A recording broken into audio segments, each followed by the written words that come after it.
Good evening, everybody. Just as Beth is getting herself a hoodie, welcome back to another episode of the Elendor Chronicles, brought to you here on the Component Cast. Before we tonight's session, before we start tonight's session, we have a few... tell that Midge has been rewriting items earlier because all the words are just jumbled up in his brain. And they were jumbled when I posted that. Before we get on with tonight's episode, we have a few things, as always, that we need to cover. First of which is, if you want to continue to support us here at the Elendor Chronicles / the Component Cast, one of the best ways to do so is by simply either becoming one of our wonderful Twitch subs or joining us on Patreon. Patreon gives us the biggest slice of the pie and helps us create more awesome shows like this. But there are plenty of free ways to help if you are not within your realms of possibilities and your motes of luck and fortitude to give us any money. You can do so by just simply sharing the broadcast, liking our tweets, getting involved,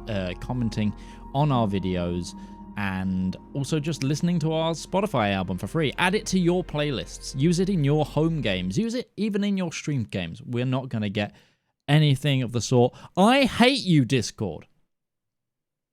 I hate you, Discord. Sorry. I'm gonna go on a rant.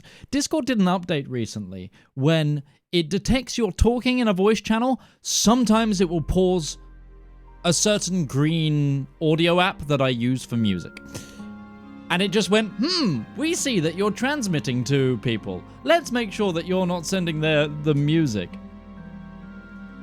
And so it just paused the background music there. But I digress. Without further ado, and without further complaining, let's get on with tonight's episode, shall we? I think we shall.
We return. So, yes, it's been a little while. So, of course, let me give you guys a recap as to where we've been.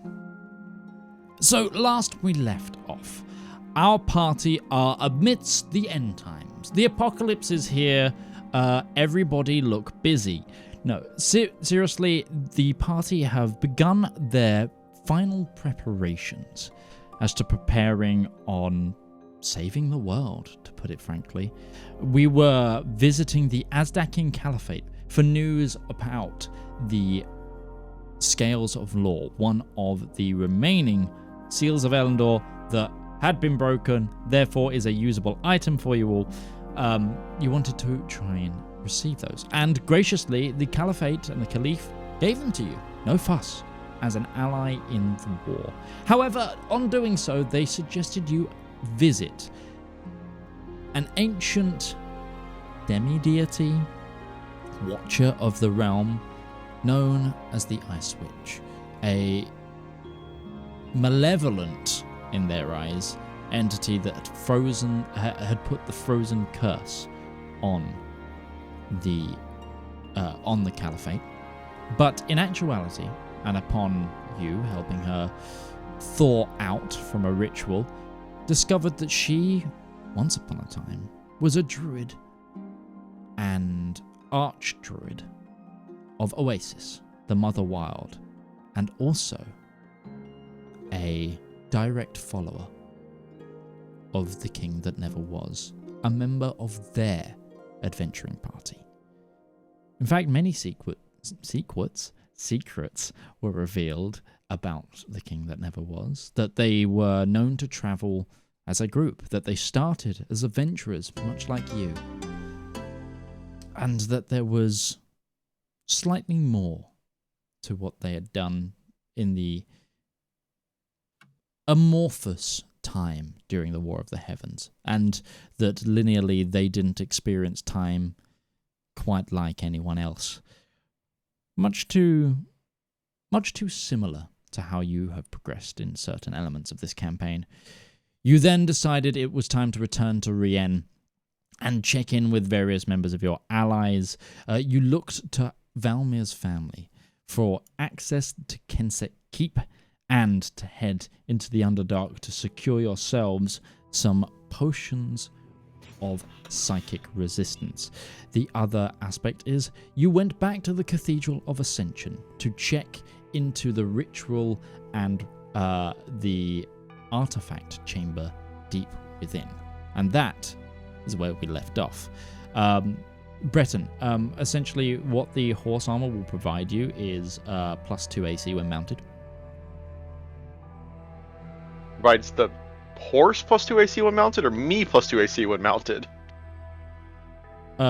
Sorry. The horse's base AC goes up by 2.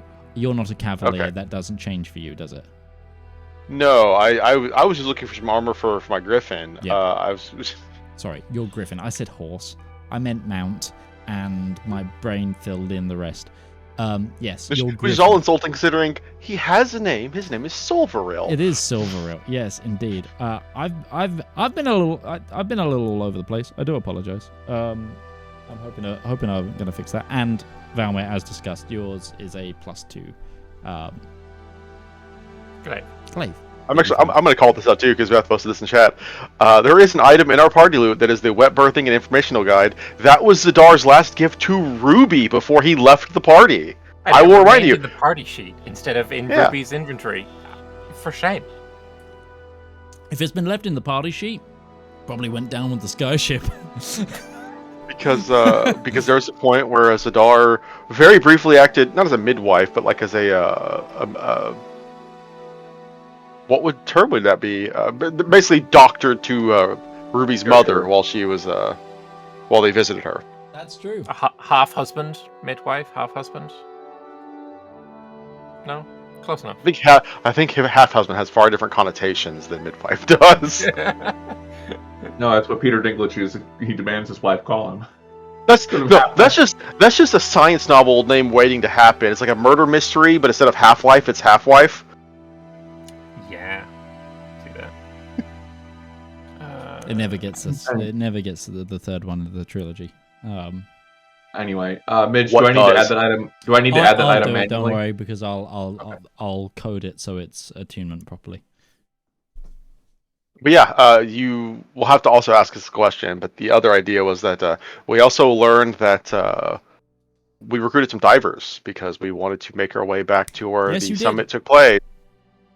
Because we were going to try and pull up the soul chain, but we'd also found that the dragons had implemented some individuals whom we're not entirely sure who they are, but they are using basically deep sea spies to try and find out the information for themselves. So there might be some contention for getting into that.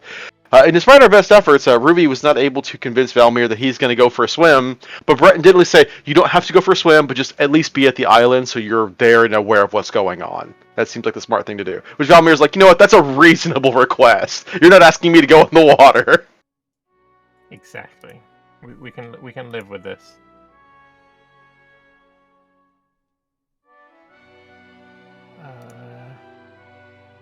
Bonus +2.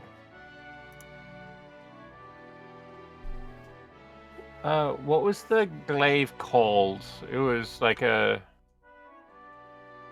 Did it have a name? No. Just glaive.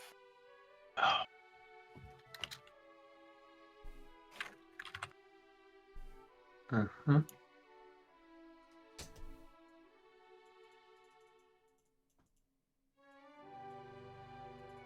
Found an interesting wand, I think. So yeah, we all reconvene later on to share our spoils. Ruby, I found an interesting one. I found this amazing glaive. I got a rock. You won the hearts and minds of the soldiers who are supposed to be fighting for us.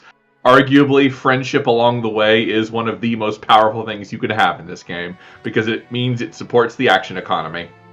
Yes, well, apparently inspirational speeches are just something that I have a natural knack for. But no, I found some chains. I have no idea what they were doing there, what their purpose is, or if they're even magical, but... Probably going to be down here for a little while. Probably going to order every magic item I can find, so long as the looks towards the deceptively good-looking and oddly buff sister. As long as I don't get thrown out. But I think she's busy coding something, so... She's currently deep in her research. I'm in. No, this wand looks like it was... It should now be in your party sheet.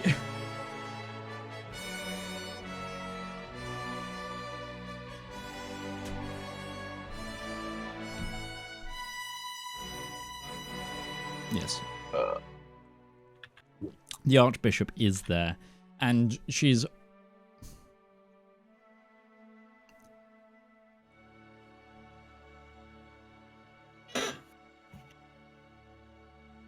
She's what? Sorry, you... She basically says to you, like... It is... Put it this way. I can only cover for so much going missing for so long. As long as it is returned.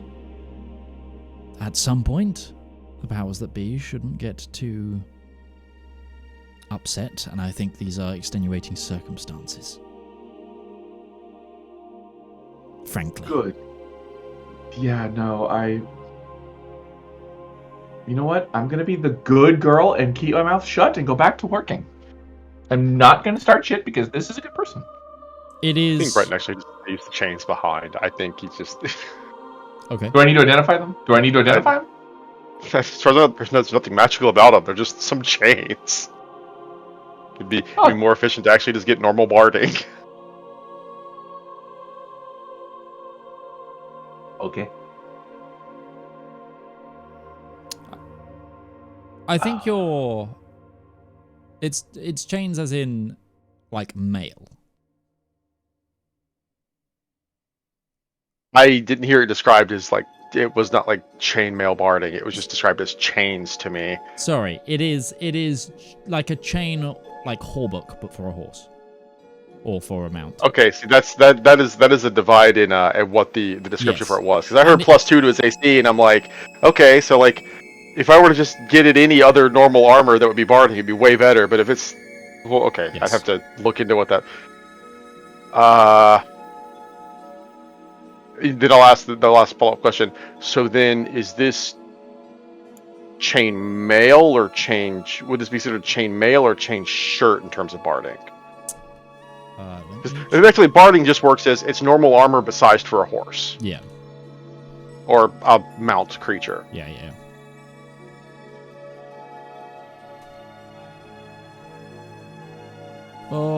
Accept all. Sorry, Google's throwing those. You gotta accept cookies, haven't you? This would count as chain shirt. Chain shirt, okay. So +2 chain shirt. Yes. Okay.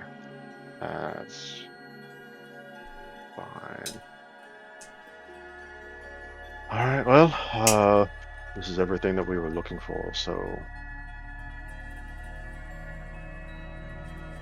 All that's left to do is follow up on all subsequent leads. Yeah, you've spent probably the better now part of the rest of this day. It's getting towards evening now, once you've done this exploration of the catacombs. There are also other gods to check, just as you notice. And also, you guys went specifically looking for items rather than research. Well, no, Ruby was... items were part of it. Ruby is different on that. I'm talking to the gents directly, who went, I want to loot goblin this place. No, Ruby is researching. Yes, Ruby was. But Ruby found the wand.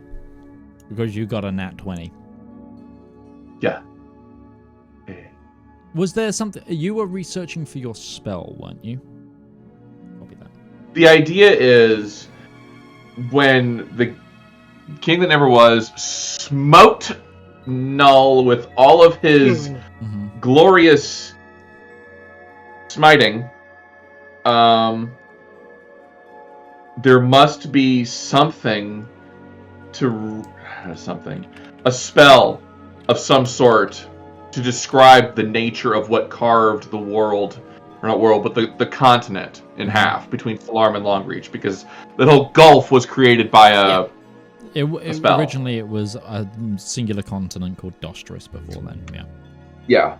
So she's trying to find out what spell, or if there are any description of it, and can she find a way to replicate it? Sure, absolutely. Every time I hear that, it's always just like, man, where have I heard this before? Oh, right, because I wrote the same thing.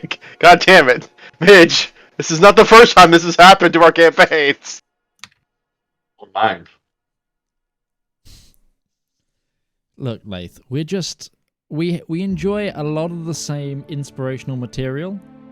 I don't know what your inspirational material was, but it is weird that this is the second time that our campaigns have had very deep world lore that just happens to be similar. It's like, yeah, a god wants to end a big war. How do they do it? Well, they decide they're going to cut the world in half. That's what they do. And all the gods just realize, all right, we ain't going to fuck around no more. We accept. like it's just like I just imagine that like you are me if I got into anime instead of theater like that. I mean, that might not be as far from the truth as you think. I know that's. Oh dear. Nerds. Aren't we all? Anyway, yeah. So you all regroup.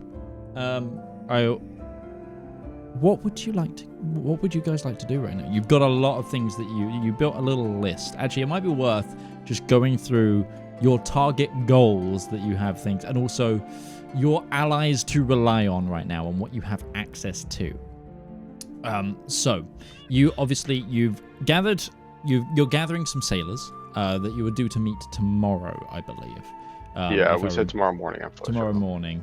You're going to grab some sailors and divers from the water elves to probably take with you to go investigate, or at least get an update from Zep more directly on what was going on. He needed reinforcements. He did need reinforcements. The other was not a boat. It's the carcass of a giant dragon that brought down an island. It's a difference. Right. Bring up our boat at the same time. I mean, no one would complain. That's so true. The second thing on your list of things that you've got to do at some point, the Iron Duke is still developing the fake crown, and him and Eolas are in Reshin sorting that. You want to go to Kensek Keep to explore the possibilities of getting psychic potions, or potions of psychic resistance, should I say. The Armada, for lack of a better term, is still under construction. Some of the menagerie ships are off of completion. That obviously you could launch the campaign before all are completed, but they've kind of... You've had scouts over there. People are trying to work out how much you would need, and they think you need 5, like minimum, really, carriers to go on over. And that's kind of what's being aimed for right now. The other things that you have are, it is recommended, highly recommended, that you go assault the Blood Keep. Yeah. So we can weaken Zedaar. Yep. Connected to the blood sorry, frickin' Discord stopped my audio again. I'm going to quickly look into the settings. So you assault on the Blood Keep to weaken Zedaar, and to plant a bomb to possibly weaken Zephyrcrest at a good time. Has been planted. Yeah, And, the bomb has been hopefully, planted.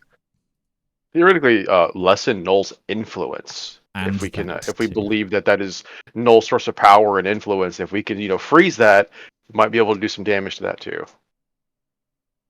And Ruby changes it to be fire, so I don't freeze it, I blow it the fuck up! That means that as we are planning all this out, obviously we will inform Godric of our plans because they're going to have to know it. When Eladrin or Yolis comes back, we'll probably want to tell him about that. We'll probably want to go back to the Nardathel once we finalize and start pushing into the final strikes here, so they also know, considering I imagine their forces are going to be the ones who take part in the assailant on the Blood Keep. Whatever they have in the region that they will commit, that it's not already committed to attacking the island. Right. That includes my... Can you guys still hear me? Yes. Yes. Cool. I'm hoping that Includes fixes... my mentor, whose name I can't remember. Elendor and all, was it? I forgot my mentor's name in the middle of that, and I'm like, how did I do that? See, I'd be really embarrassed if I forgot things all the time. Wait a minute. It was Elwyn de Reynard. I actually remembered it. Huzzah.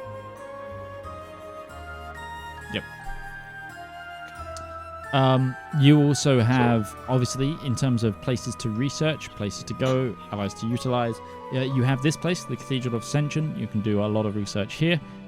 You have the Archbishop here helping you.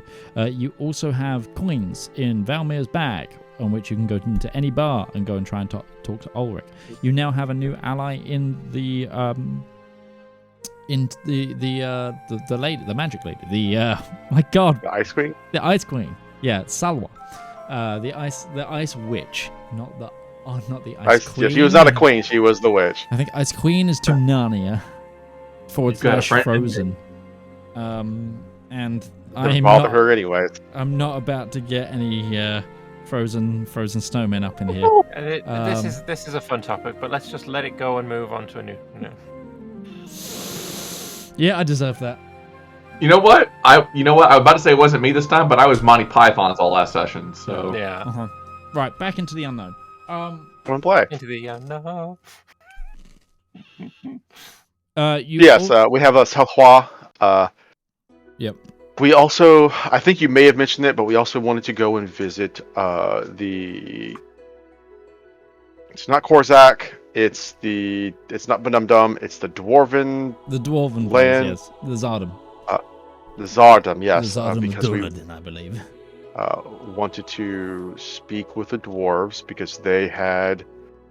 I can't remember why, but there was information we had learned that was attached to one of the travelers who was part of the King that was his party, but also the forge that is part of the Zardom that is possible to forge the materials that created the seals. Yes, the follower of Indar that was a member of the King that never was his party apprenticed Indar the Thundersmith when they helped make some of the seals. If there was anyone who would have the final pieces of information you would need in forging a seal, that would be... And that's how we get there, is through the thing that I got from my mother. Yes, you started... you got a teleportation sigil for the Zardom. Oh no, you got one for Kensek. Didn't she? Oh, and then at Kensek we'll be able to get one for... if you talk to your uncle. Yes. Good. It's been like 3 weeks since we played, so this is all good, like party regathering knowledge. I remembered. Isgoz. Isgoz. Oh no, that's not my uncle is Vaknith, but Isgoz is the corporal we need to talk to as well. Isgoz was the one. I was gonna say, are you sure? No, Isgoz was the one that you met in. He was the one that met you at the door of the. Right, that's it. Of the tent. So Vaknith is my uncle. Yeah. Yes. I don't know much about your family, Valymr, other than every single one of them starts with the letter V. So it's like, wait a second, are you sure he's a member of your family? He doesn't seem like it. True.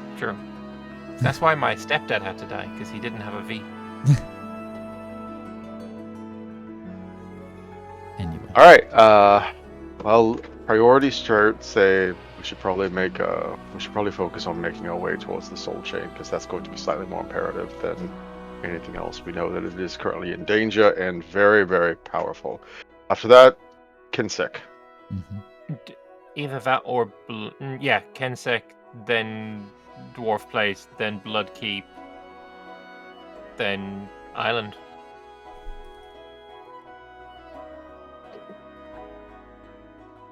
Unless there's anything else that needs to be popped in somewhere in there. We may find something in the meantime, but for now, let us operate as if we have gotten all the information we need. Do we want to make our way back here at the end of each of these expeditions to spend another few hours just looking around in the catacombs for any information we might be able to find? And was I able to get any information? Because all I got was the wand. Not that I'm dispersing the wand, but Ruby did not go in there with the intention of going, okay, wand, leave. Yeah, I know. To finish it off, though. I'll get that once you guys have... Okay. Get to that in a moment. Because if there's any place we may find how the other dragons were banished from the plane, this might be the place to look.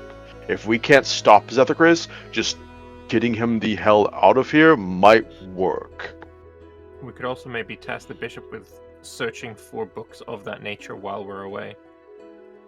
And then we can come back here to see what he's found. She's found. My apologies. You don't feel like that's just kicking the can down the road? I feel like this road is full of cans, and... Okay. I'm not looking for it as the solution. I'm saying if it means apocalypse or preventing the apocalypse, I prefer one of those. My goal, obviously, if we can kill Zethagris and put it into it forever, fine. But, and I hate to be the one to point this out, technically speaking, killing beings like this isn't always just the end of them. In the same way that if any one of us were to die, it's not the end of us. We just go somewhere else. There's nothing preventing us from coming back on the other side. Powerful magics do this all the time. Finding a way to keep him from coming back could be as important as sending them there in the first place. A scowl. Scowl 2, the scowling. Scowl squared.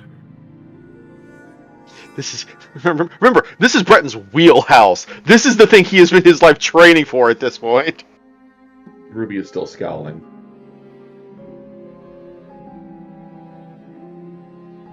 Alright, so. Question. This... One thing that we might be able to utilize in order to keep him dead is the shroud. That was a whole, you touch it, you die thing, and I don't know, maybe could come in handy in that kind of way. Utilize it for keeping him dead.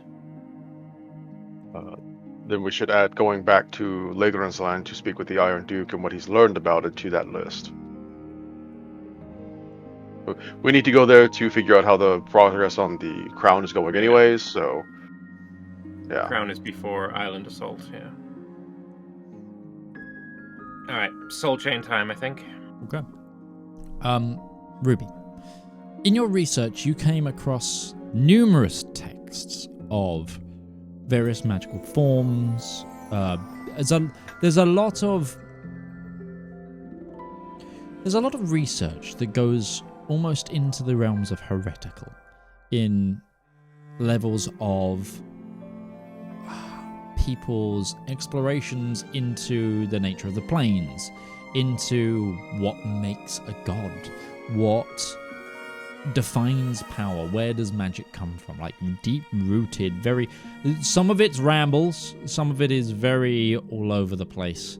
But there is one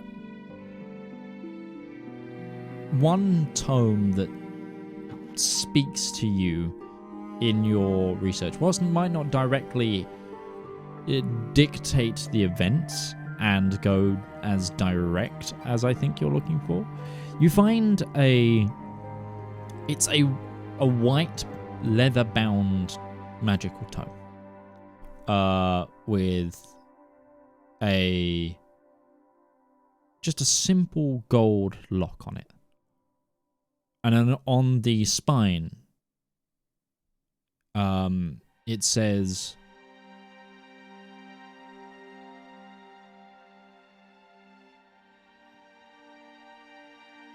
a Mysterium's Codex of the Mysterium's Arcana Zealotes. There is no denoted author other than a letter or some sort of mark symbolizing their name. But as you open it, the pages itself open to almost a circular cryptex on the first page that you can see. You innately, when holding the book, feel like you instantly know that you can manipulate these letters on the page. And then you take it back a bit. And the layout, that shifting layout, feels really similar. It's like the same sort of magic that dictated the movement of the Shatter Shields.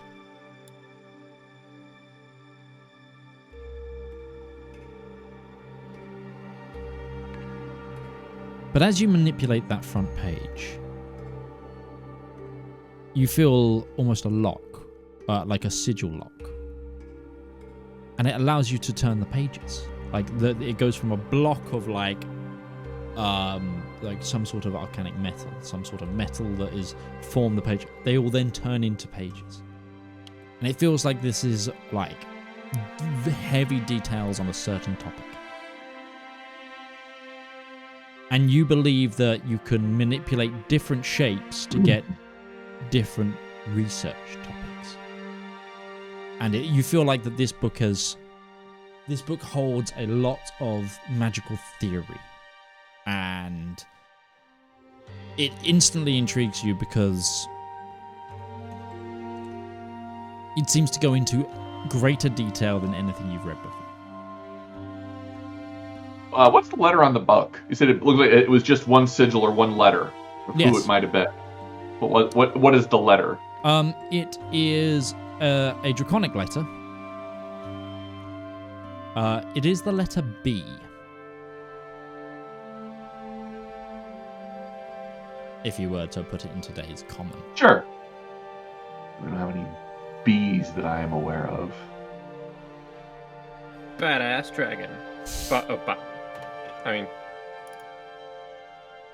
In the old tongue, the name of the silver dragon, god, person. I don't think Bahamut is the creator of this one. I'm sorry. You may have to let go of that dream, my friend. Yeah, this doesn't... Whilst that letter is in Draconic, nothing else has been in Draconic. Everything else has been common or magic symbols. Sure.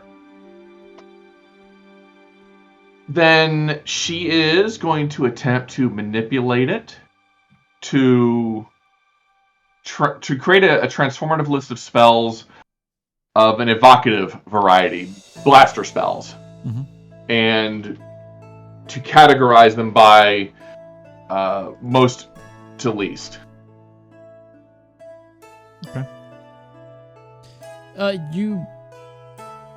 You manipulate sigils that you know represent evocation and fire and damaging spells.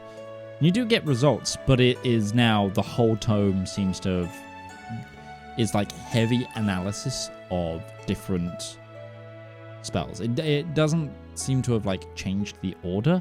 It's more like you found the correct index cards, if that makes sense. So it's still going to need research and research time. In that time she will spend whatever time we have left here. Yeah. I would say this is what you like. You found this relatively close to when you found the wand, and you've started to parcel information. But yeah, we draw towards the end of the day. What do you guys want to do? Well, it's late. We probably should get some rest. There's not a lot we can do before we head out and do such things. Unless you want to talk Do we want to talk to Ulrich about anything we've learned, or anything that we might want to learn before we set out again? Do we want to ask him about the companions of the king that never was, to see if he remembers anything that Salwa did not remember? Might be an idea. You all can go on ahead. I'm going to be down here. We already have a lot of leads, and I realize that there might be a fatigue of finding more and more of them before we settle the ones we have, but it's just more stuff that we could add to the plate if that's what we're looking to do.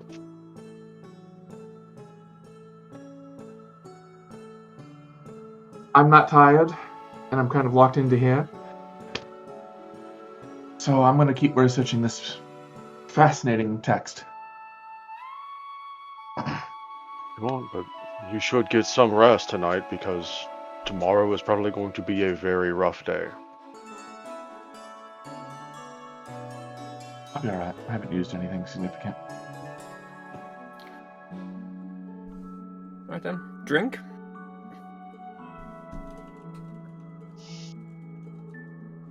Where would be the nearest bar to? The last place that you went to when you found Ulfric. The one at the bottom of the hill. That's actually where you met Ulfric and got the coins from. Yeah, I'll go there then.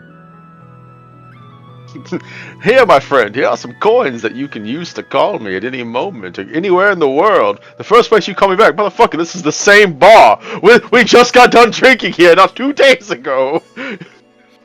It's a nice bar, don't get me wrong, but I have no idea what that accent I was doing was. I was going for something comical. It's like prospector.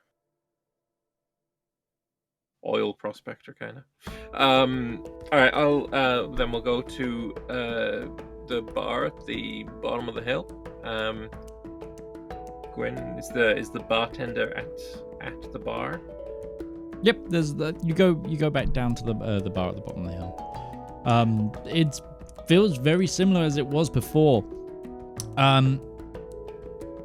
You get the impression this is being used as a haunt for a lot of the adjutants and officer staff of the various armies that are encamped here, especially those who have probably just finished work up at the long hall at the main castle, and then walked down, and it's like before they go back to their tents or they're part of the encampment, they'd stop off here for a drink. So it is pretty packed, and there is actually 3 bartenders like on staff with multiple wait like service staff walking around. I'll head over to the bar. I'll put 3 Electrum on the bar and say, I'll have your house cider, if that's available, and slide the 3 Electrum over.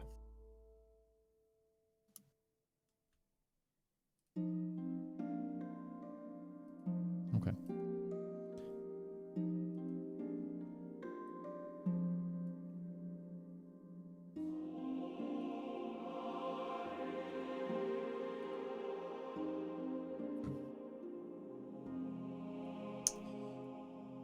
The whole tone of the bustling bar around you changes. It's almost like you're listening to the world around you through glass. It's muffled, and there's almost a shimmer sheen across everybody as you feel an energy cross over you. The bartender takes your order, and then in like a echoey voice, they turn to you.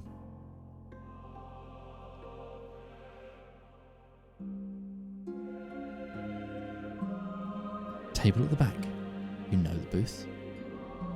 As they pass you a drink.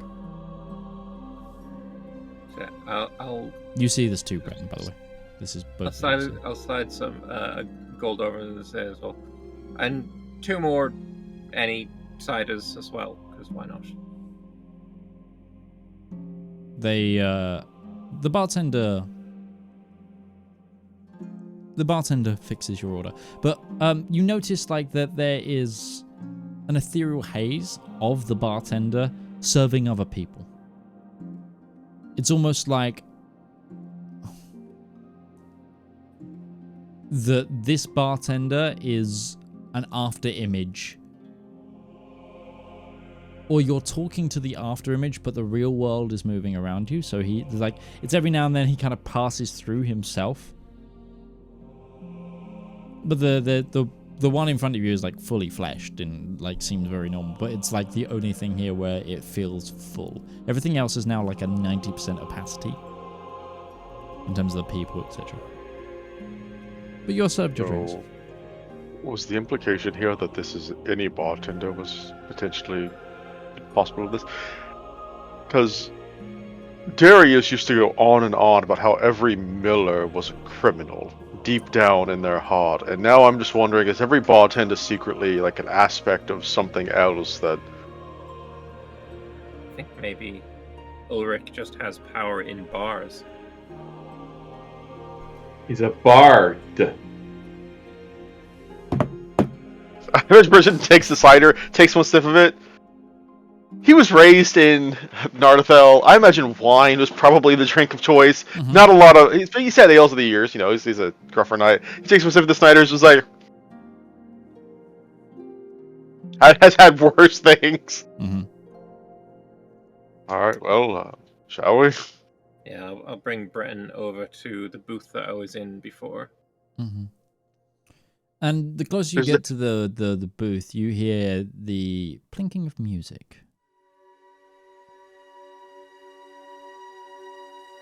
Is it the same tune that I heard before? No. It is not. Okay.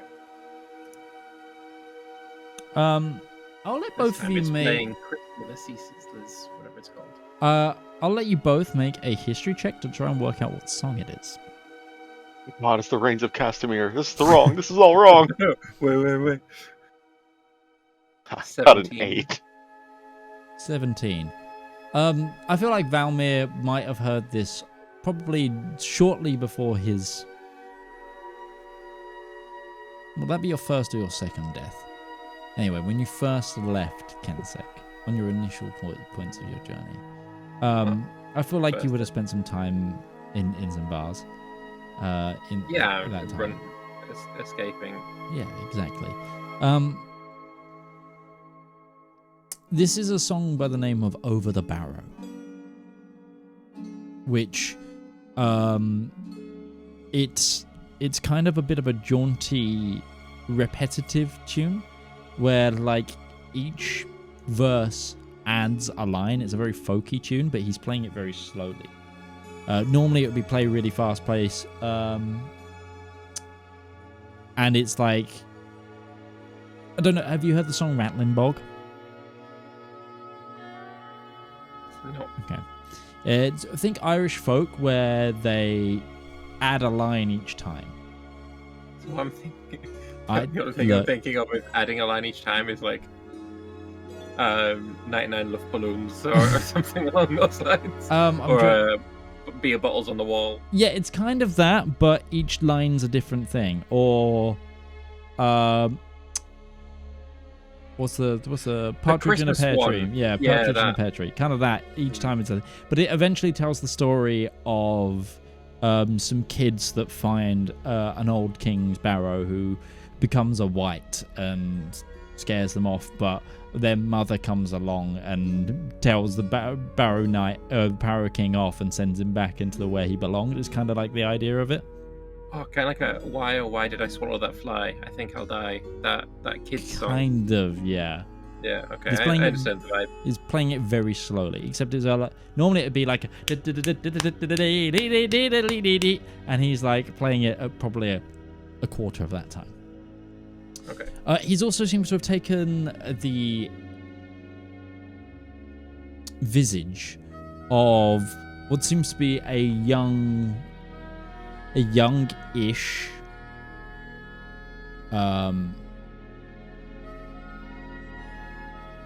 half-elf. Does this have some like recognizable features, or This is the thing. No matter what form he's in, there's no recognizable feature. He's very different every time. But you just know by the fact that he is not afflicted by the aura around you that he's him.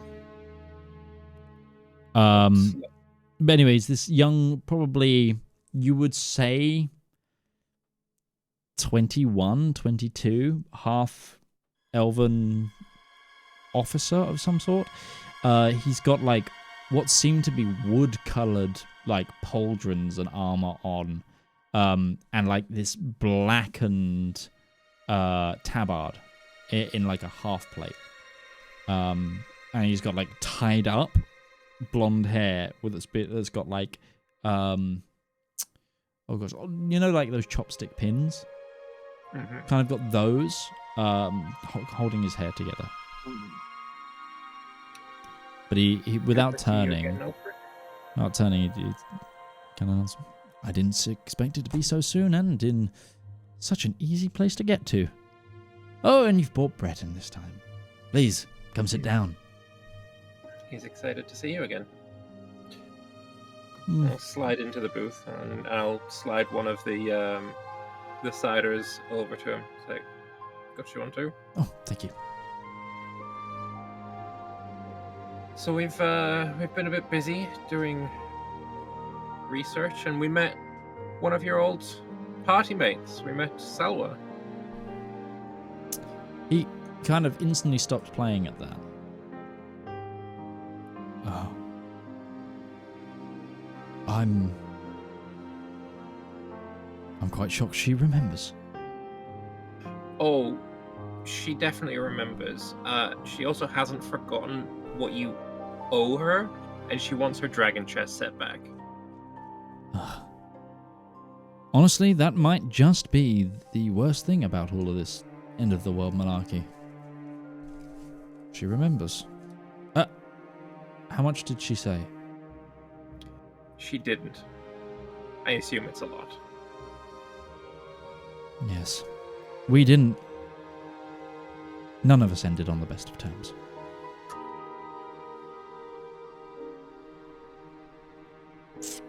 Makes sense.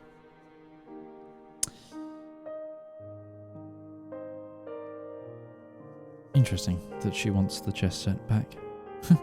Of all the things to remember. Anyway, please take a seat. How can I help?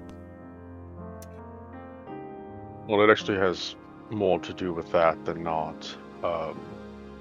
We're looking into those who traveled with the king that never was, because we're trying to beat down everything that might be useful. Needing Salwa was more incidental. We just happened to be in the area. We were told to seek her out because it was important. We learned of other of your traveling companions, namely one of your dwarf friends who studied under the Thundersmith, and we were wondering if any of the others might have insight into all of these things that have happened before, and if all of your memories are a bit fuzzy, looking into each of them individually, if that puts more of the puzzle together. I will also take out the chess piece that I was given that Avabella made, Mm-hmm. and I will place that on the table in case it jogs your memory. May I? Sure. He picks it up and I wondered why I've been using one knight of a different color for so long. Yes. Avabella made this for Salwa.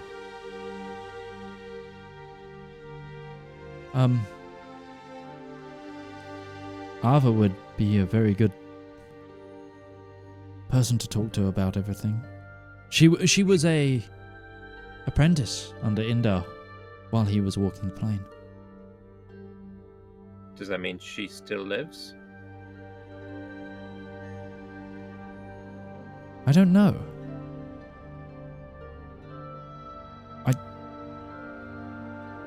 We know that she founded the Zardom, but we don't know more than that of what happened to her or potentially her line. I had heard she'd passed, but then again, they probably heard that I had. It is feasible that if I'm around and if Salwa's around, Ava might be. Gilliam definitely isn't. I think if Gilliam was still around, there'd be a lot more lore about it in Arlethel. So I think that's a safe assumption to make. It was a beautiful funeral. His son was around up until very recently. Which one? The Chevalier Argent? I am getting my notes about this Yeah, correct. no, that One you of his are. You sons are. became the Chevalier Argent. He was protecting the sword, one of the pieces of the broken blade. He recently gave up his quest due to this ending the connections and such. That's... Yes, that makes sense. And that's His sad. son's named Oscar. He had a lot of sons. The Okay. Chevalier Argent was his youngest son. It was the one that did not move on to found the Kingdom of the Nardathel. Yes. That's memory. That's Hey, you know world building. you know your vital lore. That's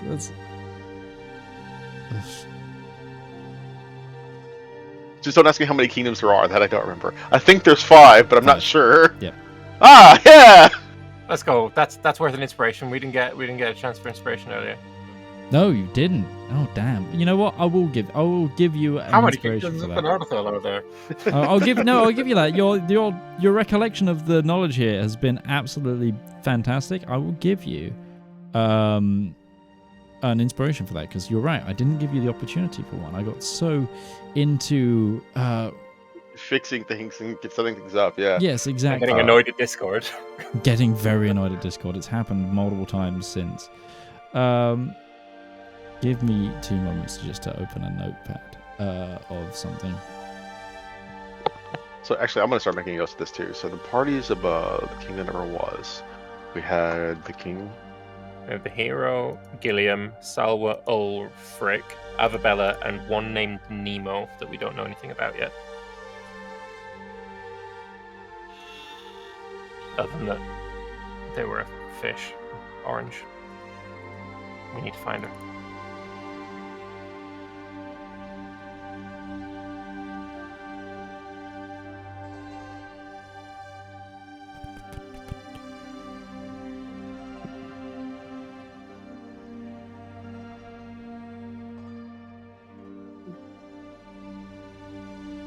And the dwarf her name was Avar.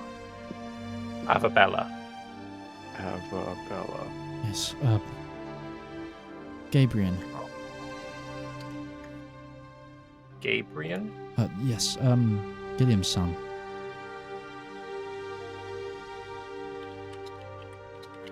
He traveled with you. No. I met the boy. That's And he's the one that founded the Nardathel. So Gilliam founded the Nardathel. Well, Mm-hmm. Gilliam's wife technically founded the Nardathel. She gave her name to it at least.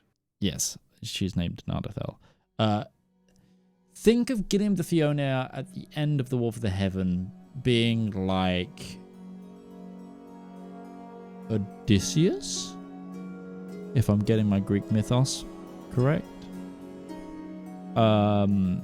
Depends on where this goes. Basically, there's a massive storm, and he goes overboard.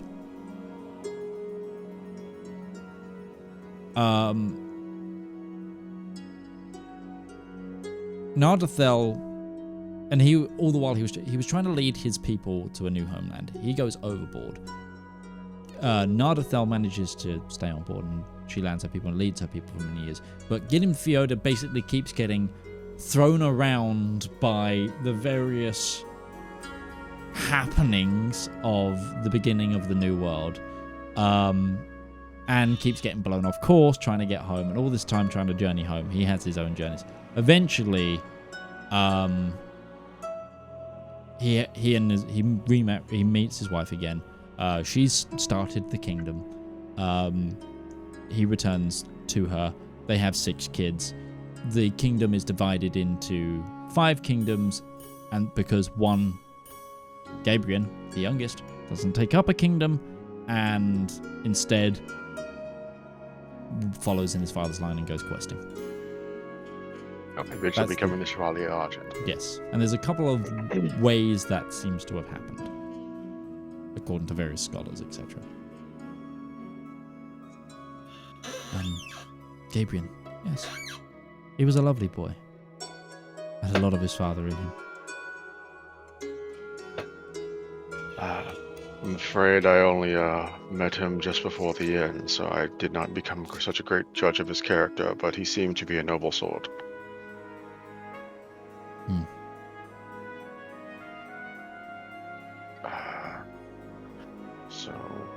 I'm checking my list here because some of this was talked about very quickly. The hero, Selwa, Gilliam, Ava. Nemo. I put it in Elendor Live General. Nemo, who we don't know more about. And was he the last one? Was that the 4 of them? We also know that on different occasions they also traded people out. They didn't all travel together the entire time. Yes. Yeah. Because there was a period in time where Aeolus actually traveled with them as well. Yeah. But this was that was the listed core party, so to speak. And Ulrich, I didn't even write Ulrich in my list, but of course we have Ulrich.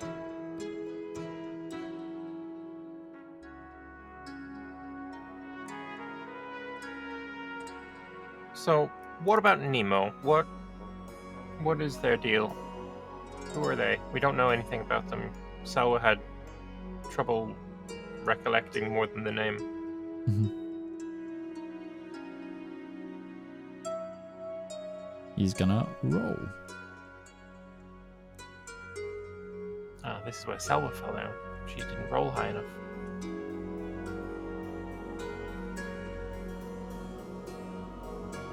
I think that's really going to bother us is their ability to remember more accurately a sign of getting lucky or a sign of the barriers breaking down even more so they're allowed to remember?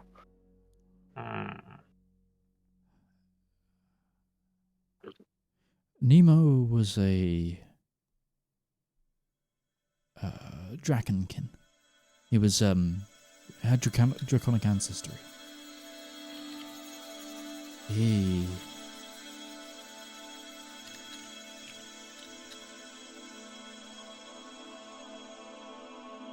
say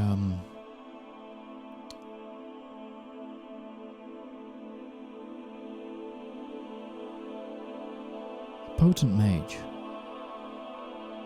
from what I recall. A wizard or sorcerer? How do they have their magic? They were learned.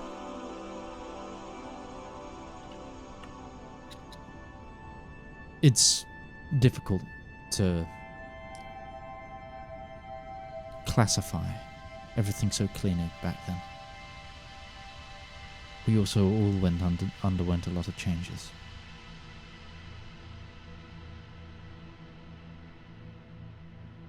If they were a powerful mage, then it's feasible that they could have extended their life this long as well.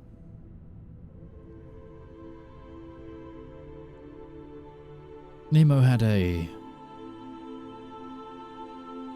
eccentric streak, but he didn't have as many dreams of grandeur as some of us. He smirks. But you're right. They could be.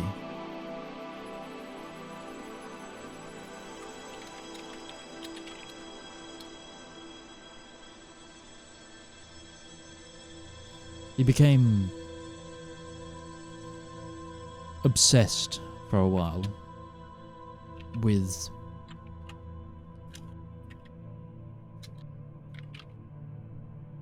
what was going on beyond the seas.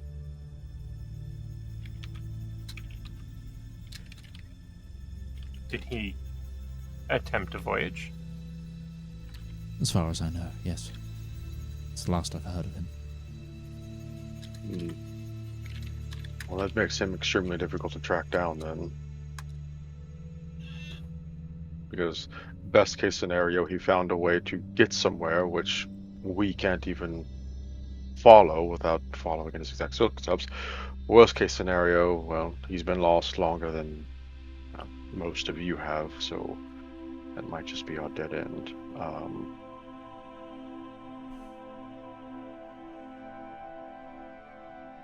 It's good to have the knowledge regardless, and that is No, of it's course. good that we spoke with you about it. It is. You know what? It's oddly freeing to be able to remember. Every day things get a bit clearer. But I don't think that's a good thing. But we must use what boons we have.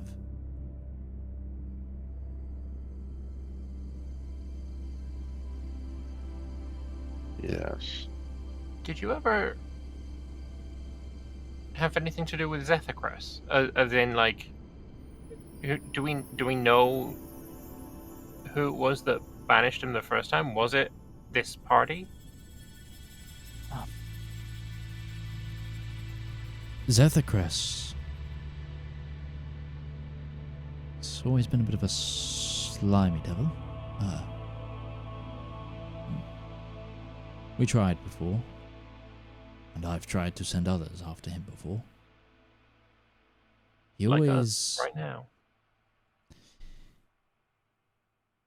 The first time, when the others of his kin were entombed, entrapped, he was the only one who got away. It was a wounding, not a defeat. Which is why he's now become my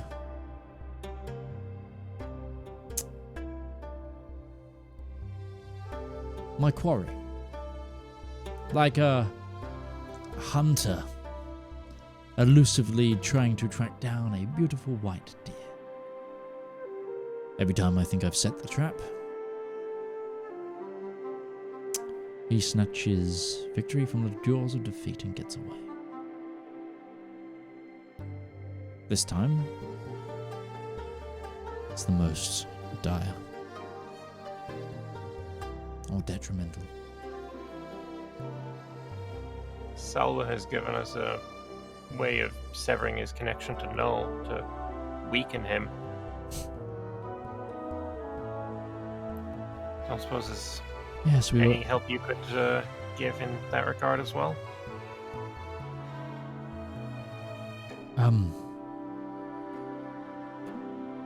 In what way? What do you request of me? Magical bullet of Zethacres slaying. I don't know. If I had one of those, I think I would have fired it a few 100 times already. You're my bullet of Zethacres slaying, if we're being frank. Zethacres has been slippery. He's clever. He's avoided the fate of his siblings, of which one of those is still out and unaccounted for. We should keep an ear out for that. Is Osuk, right? But I'm assuming he's never been as strong as he is now. Otherwise, how have we come so close to this moment without him being at that? Precisely. Which is why I think this time is the time that we get him. It has to be. He is the center. He is the linchpin. If he falls, I imagine the rest of this starts to fall apart. It may not end their plans in perpetuity, because these are the sorts that, by their very nature, all of them are very slimy and slithery and will dive into their holes and wait for the next time, but he is the goal. He and the Bloodkeep. In the support in the Abyss, in the linchpin, the stronghold on this plane, and hope that's enough. Fix everything that's broken after that. It would be enough of a pinnacle to separate the strands once more, yes. I believe so. In Atria, there were those creatures that were plaguing Aureus. These worms from a plane of fire, I presume. They were lava bent and tunneling through caves, something that had been prevented from leaching into this plane once more. Now that these creatures are here, severing the connection is not going to send them away. We're going to have to do that ourselves, or someone's going to have to do that themselves. Most likely. But they will be weakened, for sure. Especially if they're drawing from the plane.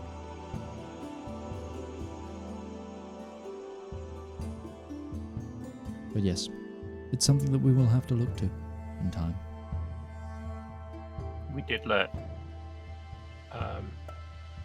Procopius know that banishment worked against him. Ah, Procopius. That's a good lad. He doesn't know it, but I sent him a first edition of one of my old plays. Well, I sent it to the library anyway.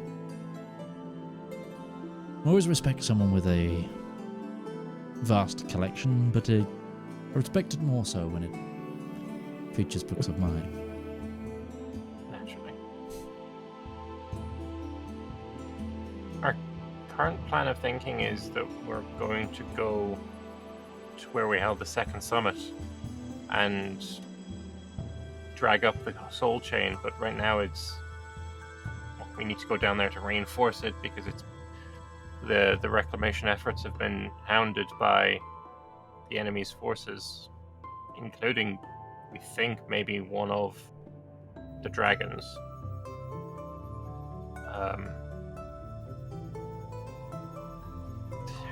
Any tips on how to deal with one of Xenopharius' siblings? I feel like you've dealt with it. We have more experience than him at this point in that. You have as much as I, but who's left? Zosug and Zendasios.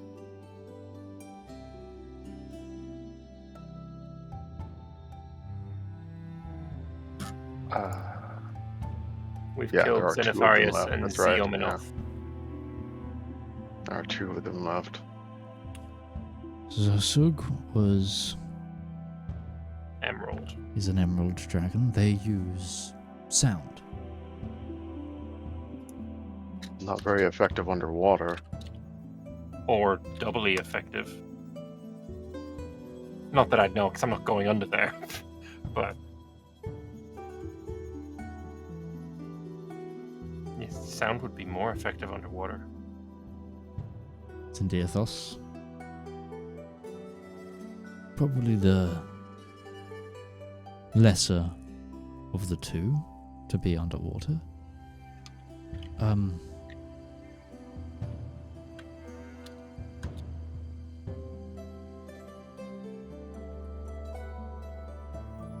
The idea that Valymr and his experience with the water, he understands that underwater concussive forces are actually greater than on land. It's the idea that any of us know that in this age too.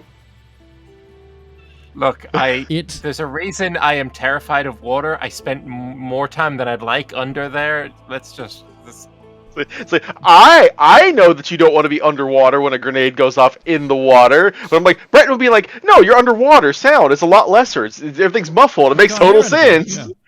yeah. Yeah. Shit. I met a game. Oh, it is something of a misnomer.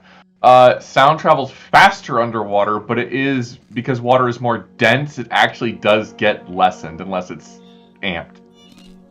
The sound as a concussive force though is impact underwater is more severe because your body cannot adjust to it because there's more pressure via the water on you rather than air. The distance to kill for explosions underwater significantly farther than above water. Oh. So Yes. something today. Yes.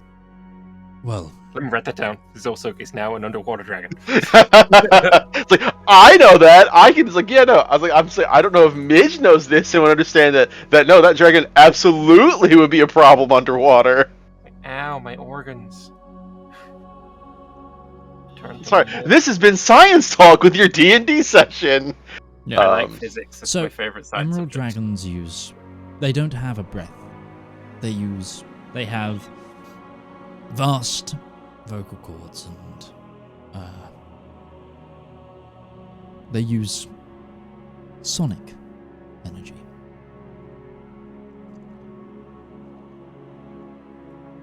Bring earplugs. Got it. I don't know if earplugs are going to help you. Ruby dragons. To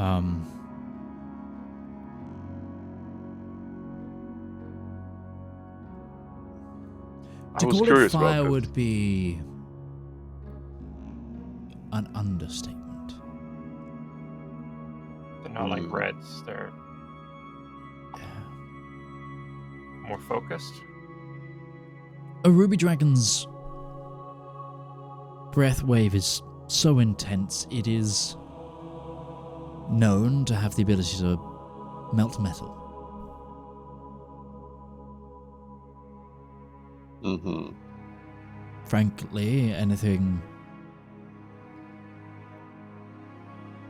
of a remotely flammable material is probably going to be ignited.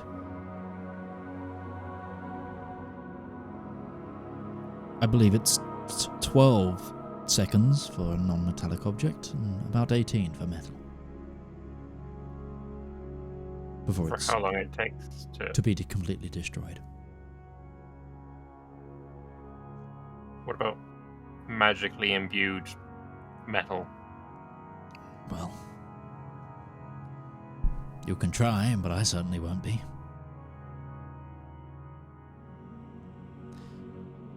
Ironically, I think Ruby would be the biggest expert of all of us in how we would deal with that potentially. That's honestly, you're not wrong. If anyone knows how to destroy things with fire, it's her. I would say, however, though,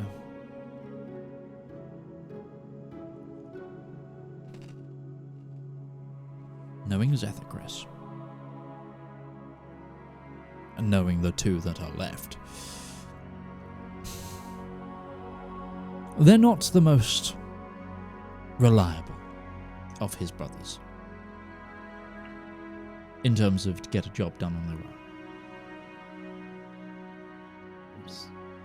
He might be less willing to send them right now.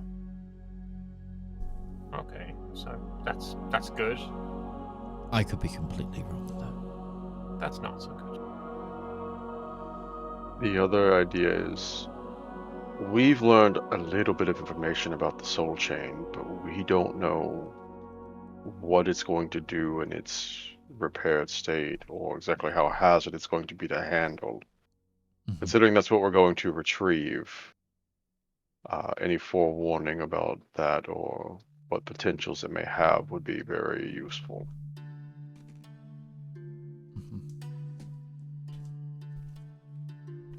The soul chain is the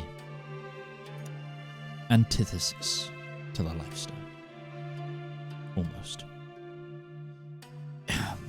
It's that, the shroud, and the lifestone form more of like an equilibrium scale. The soul chain being the binding between the two. It is very powerful, but due to its nature, it isn't volatile to the touch.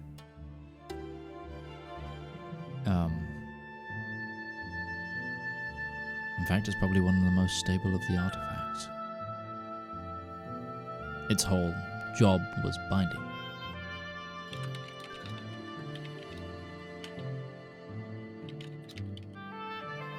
It is a very powerful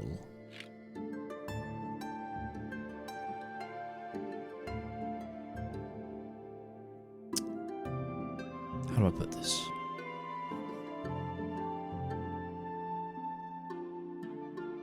It's very malleable into what it could become.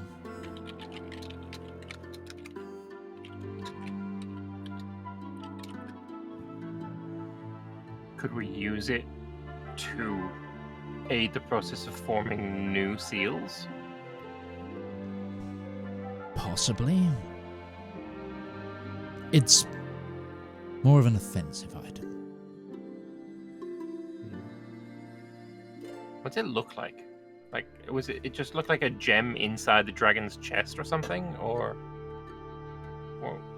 Breton got pretty up close and personal with it. Could he just describe it to him? Yeah. Because Breton was the one that basically cut the dragon in half at the end, and it was just inside of it. Yeah. Unfortunately, you will have to still give the description because I don't remember what it looked like specifically. So to you, it looked like a like deep black gem, with like almost planetary rings around it that were giving off like arcane flux. When you say deep black gem, how black are we talking versus subtly? Because we've gotten something that is very similar to a deep black gem recently from a mirror shard that we got from the other place. How similar are those two things together? Like, are we looking at like, yeah, these are the pieces, this is something that looks more like the whole? You don't think it would be... You don't think it's of like the same... Like, it's not like a whole mirror. There's an actual term for these gems. They are Salite? Solite? Salite, yes. Salite. You could assume that it might be Salite. The black diamond form with the Salite. The deep.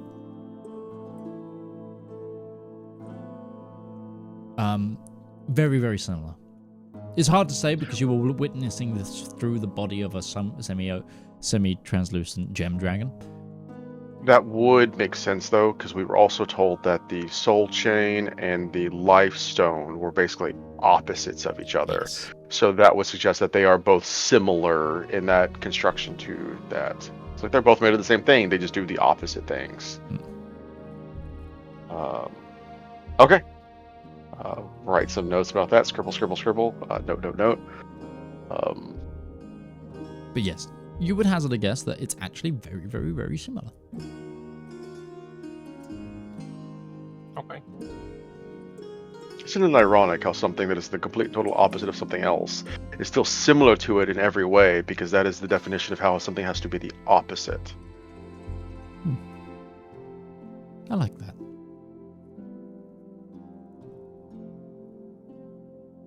I don't. I feel like the closer we get to the end here, I'm more and more I wax philosophical. Is there anything else that we're forgetting about, Valymr? We've been perusing through the catacombs of Ascension, looking for anything that might be useful or anything. I don't suppose you have any idea of anything that we might want to look for? I don't know if there's anything attributed to a certain god that might have ended up there that might be of particular use. Ruby has been spending a lot of time there. She's been finding everything, honestly. I'm sure she has. As I said to Valymr last time, they don't particularly like me in there, and I don't particularly like being in there myself. Too many memories, too many things that upset the balance, but also Is the greatest collection of lost artifacts of many of the Nine Lights and beyond. So I was just wondering if there's anything that's been stuffed into a box and kept since, your time, that might be the place to find it. And if you know of anything we should look for. I'm sure there's stuff of ours. The people who I ventured with, there's probably items of theirs in there. There's probably all sorts of notes. We did find the Constellium. Apparently you'd travelled with that. Saulo recognized it at least. Yes. Oh God, yes. That thing. I didn't get to use it too much myself. I was unceremoniously told to fuck off every time I tried to look for the things that I wanted to look for. I thought it was very unkind of them to, hog all the good searches.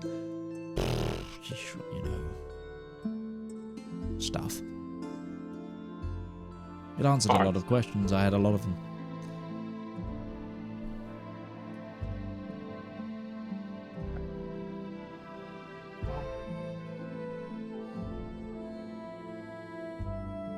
I guess we'll keep searching, but we're probably going to head off to the Soul Chain tomorrow. Mm-hmm. Hopefully Ruby gets enough sleep before we go there, instead of just researching the whole night. We'll see. That's fair enough.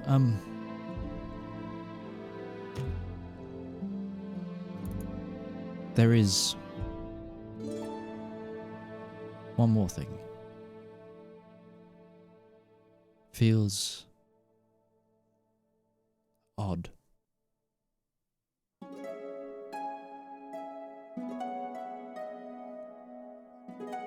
I've been racked with this for a while.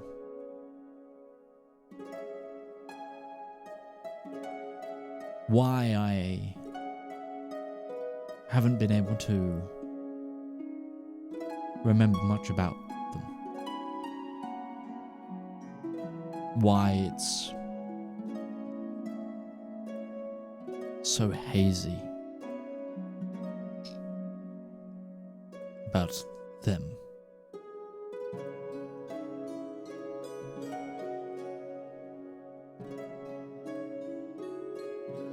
And why it's so adamantly them. Every time I ponder on it, muse about it, write about it, why there's no definitive on who, but of them.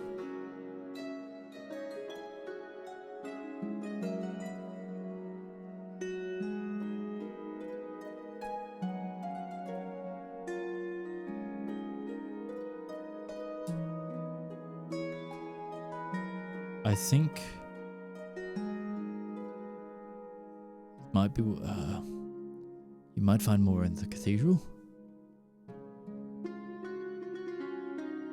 But I think there's a piece of the puzzle missing.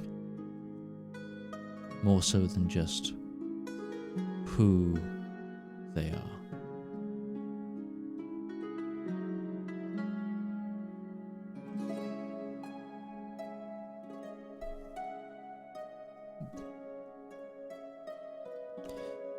Honestly, slightly hope that we don't get to the point where I can freely remember. I feel like something might have gone wrong if that's the case. But I hope that helps. I hope so too. I feel a resistance every time I try to explain things, but I hope your grasp of linguistics. He looks pained as he says the word linguistics, and like as he tries to explain it more, if you know what I mean. Is as varied as mine. Now, drink up. I've held this place up for too long. Things will get a bit dicey. I'll down my drink and bid him farewell.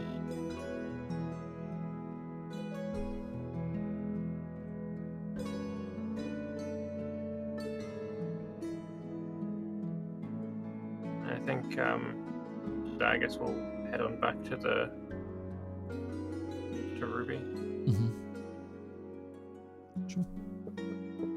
Breton, are you leaving right way as well? Yeah, I think so. Okay. So you guys heading back to the cathedral before calling it a night? I think just to see Ruby, yeah. Sure. You head in, you find Ruby. She's parceled, like, essentially, the Archbishop has set up a few desks around her, like, lectern study area that she has in the center. So it's now, like, there is a makeshift, like, office in the central sanctum before all of these, like, ancient ritual rooms holding multitudes of artifacts. And Ruby is now sat at a small wooden desk with a somewhat comfy wooden chair, papers strewn everywhere with this central book, this magic book in the center, a little bit of an upper lectern like desk thing, and like a dancing light. Staying like she's rotating between her fingers. The light is kind of doing. She's flipping it like a coin, just as she's reading this book. Did you bring me anything?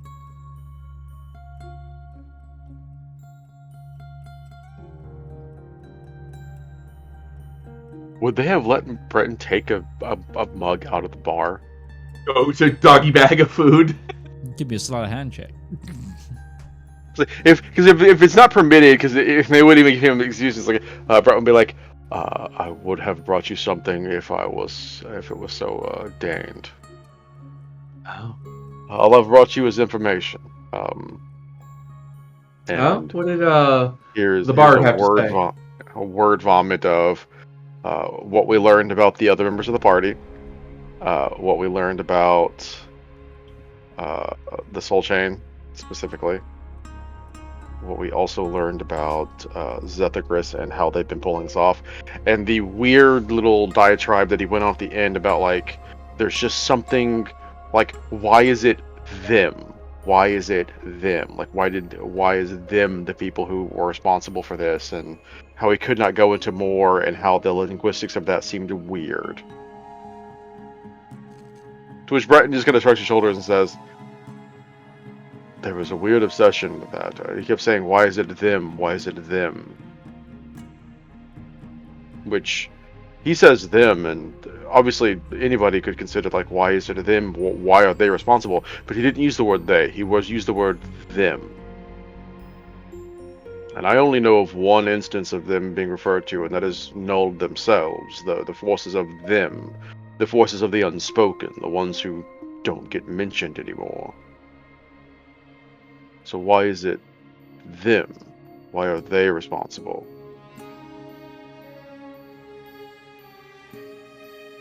Now, maybe I'm missing on that. Maybe I'm just hitting the wrong key, but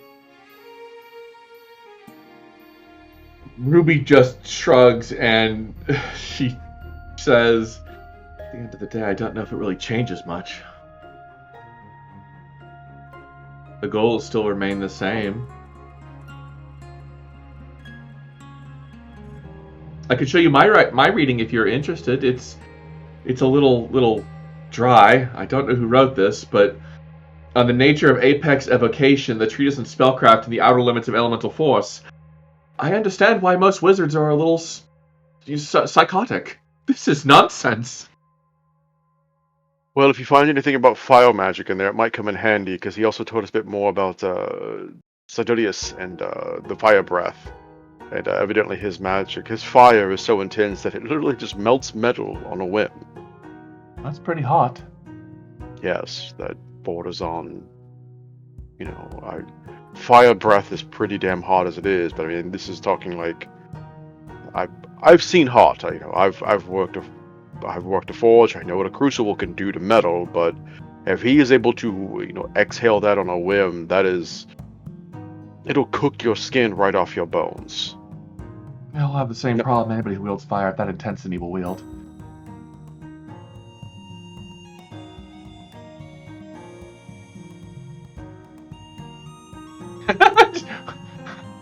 Are you going to follow up on that, or are you going to make us ask?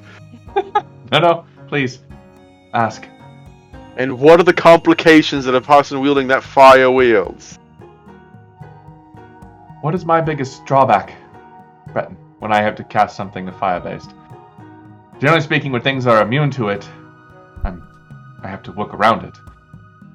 The advantages of being a sorcerer is I can manipulate the arcane ley lines and transmute spells. She actually holds up a wand. This will make that an extraordinarily easy task.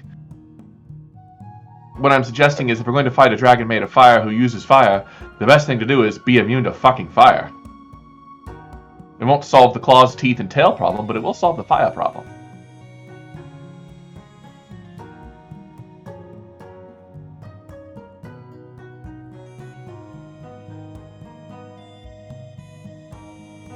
She just kind of shakes her head. It's a simple solution, to say the slightest. I don't know how one gets to that point. Okay. Complete immunity to elemental forces that's not magic that I know how to attain. No, but it does exist. And she will, I don't have the spell on hand, but I'm imagining with probably not too much work, she could bring up a spell called the Investiture of Flame. Immune to fire, along with the ability that you can light things on fire, and you can create lines of fire. It's a lot of fire. I thought about using it myself, honestly, for a while ago, but I imagine that if we could find some spells of that nature, suddenly fire's not a problem anymore. Even my fire can't burn through the investiture, and I hate to say there's anything better than I am at lighting things on fire, but you made such a point that you don't just do so willy-nilly, but it is a controlled burn, I am certain. I have also only accidentally lit something on fire once. Twice. I didn't. Huh? What was the second time? Was the boat? I remember reading in a journal there was a boat, and we cannot forget the first incidents you had where you discovered your ability to light things on fire. The most of Givriamouvel was set to flame in that instance. That wasn't my fault, that was my father's.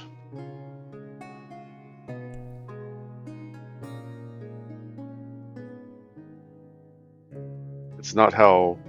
ironically, that's not how he told the story, but I suppose, of course, he would tell the story that It was way. the ramification of the ritual he cast on me to imbue me with Caloris' power. The ritual went awry when I knocked the chalice of blood over and... If I remember I wasn't rightly, there he for also that part. cast a spell that just set a large amount of the ground on fire. Elemental forces are...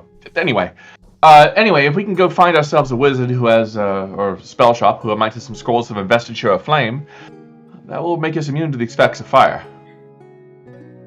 It does require concentration, but it lasts a good bit. Long enough to take down a dragon, I think. Once more, our plan for this involves shopping. Which is not inherently an issue, but considering how much we have struggled to do so in recent weeks... Yeah, I don't know. You think at this point we can Does just get not people to seem like... get people to do it for us? We have people for that? Plus, this dragon is apparently not likely to be at the Soul Chain, so maybe we can have somebody handle that while we head off. Pass word to anyone that we know who might be able to find something like that, or start sourcing the information about it. your family, almost all of them are wizards to some degree, or some magical caster, right, Valymr? All the women in my family are sorceresses. Sorceresses. There's a lot of magical knowledge, so it might be worth looking into while we're also in Kensek. The two sorceresses in Kensek is the sister who tried to kill me, who did kill me, and apparently she's aligned herself with my auntie, and they've ousted my mother from Kensek. I don't think we're finding aid from the sorceresses at Kensek. When you put it like that way, I don't think we're going to get a warm welcome in Kensek. I don't think so either. What I've been told is that my uncle will delight in getting one over on my aunt at any opportunity, and that we should maybe try and arrive discreetly. He looks at you, and then he looks at Ruby, and then he looks at him. He looks down at himself. I don't know if any of us have the capacity to do anything that discreetly.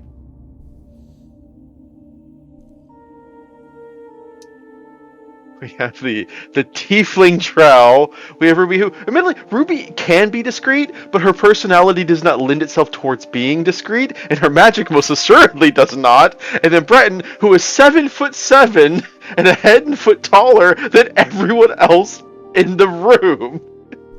Ain't nothing discreet about being disintegrated.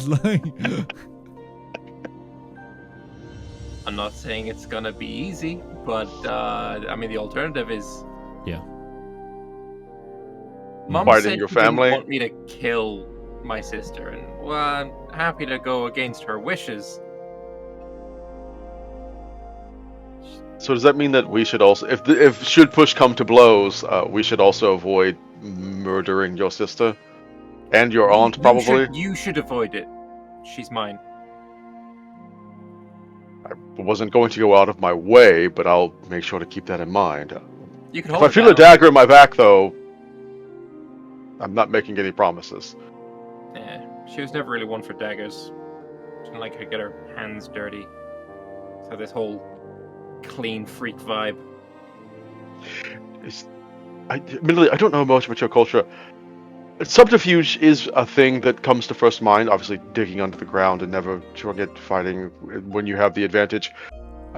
Should we be worried about poison while we're there? Is this a thing that I should come prepped to make sure that we don't accidentally imbibe, ingest, or otherwise succumb to something nasty meant to debilitate us? It depends. If we are fighting, if we do have to fight and it is just my aunt and my sister, then we're gonna be up against sorceresses with a litany of abilities, and sure, poison's probably one of them, just as much as fire or ice or anything else. If the garrison is also on their side, that's... I don't really want to fight them. I know them. A lot of them are friends. But they would have poison weapons. Maybe you should practice your inspiring speeches. I'm not very good at those, am I? I'll give you some tips. But we have to deal with the soul chain, so if there's nothing else for us here, it's already getting late. We should get some sleep before we head out. You should also get some sleep. I'll be fine. There are a lot of things down here, and time is limited. I could stay up at night. I'm not going to die of exhaustion. The DC for the first night of exhaustion is 10, guys. I think I can handle it. I know I just cursed myself to roll a 1, but I still think I can handle it. Okay, so you're going to try and stay up for the night doing research. So yes, you will Yes. need to do a... Con save. I'm looking at how many resources I have to spend right now, and I'm wondering if I'm just going to brute force the crap out of this too, if that's what we're going to do now. yeah, Because the last time you slept was... The last time we slept was before we left Atria, I think. Yep.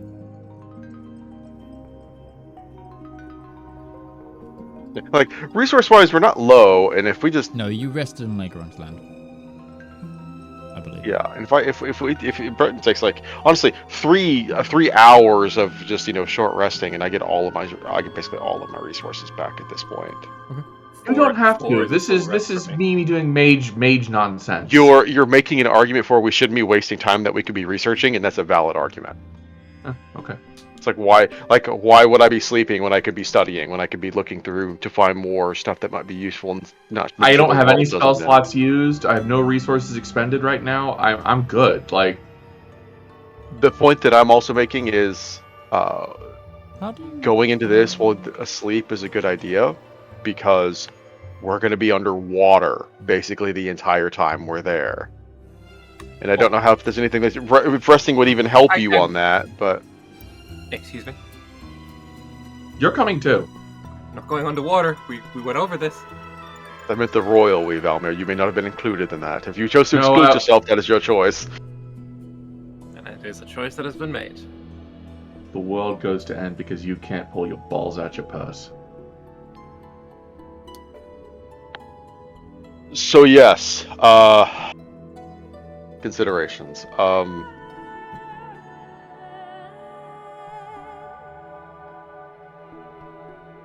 Well, we've got 9 lights. We've looked through Attune, we've looked through a bit of Hayir, and you looked through Kafriel, but there's still much more to search through.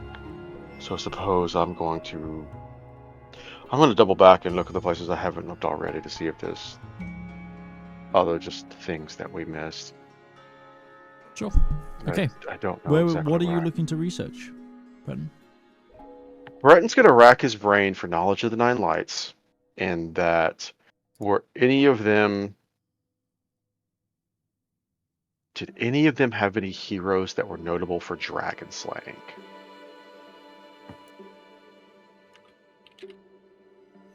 Ooh. Because this is less about, he's not really just looking for like a weapon that is going to be good at dragon slaying. Obviously, we already technically have that.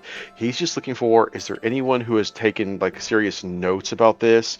Maybe people who have encounters with these dragons in the past that might be able to tell us a hell of a lot more about them that we don't already know. Interesting. What I can say is that in the PDF, the new gods, there are 0 mentions of dragons. Yeah. It's almost like I knew you'd use the resource. I love this book. It's fucking great. I need to find more time to go back to writing it. Well, this is not just the gods themselves. This is the heroes that have served the gods, exactly. Their relics that have ended up here over the years too. Give me a history or a religion check. Those are the same rolls, so I will have. I'm gonna roll religion though, because this feels like it's more pertaining to religion. I'm rewarded with a 15. So you would know from studies that Aya himself was. He was known as a protector god. He's known as a almost not a true god of warfare, like as in like he's not an Ares. He's not a god of war, but he was the most warlike of the 9 lights, and he's the one that rallied the heavens and brought the hero to the gods to say, hey, let's go. In the same regard, he was also one of the chief enforcers for the laws set out at the summit. You would hazard a guess that if anyone had any combat experience in that regard, the most directly, probably Aya. And it looks like he's going to be spending a lot more time searching through Ayer's stuff. Sure. Notes and scrolls and books and weapons and items, and literally just start at one section, look through everything, and just keep on going and going and going. Any mention of his brother, Zachiel, might also be something to look into. Zachiel, of course, did betrayed the lights and became one of the darks, but he is also, or was also, the god of warfare. He was the god of war. You're right. Yes. So if The you god of can war see was a any- good guy, went bad guy. So if Wait a anything minute. came of Ayer and Zachiel's squabbles, let's say, that might be something to look into. I only need to sleep for 4 hours because, elven shit. Can I spend the other 4 looking through Indar's area? Sure. Okay. Specifically on things of, like, maybe seals and anything about a certain apprentice he may have had and anything of that nature. Sure.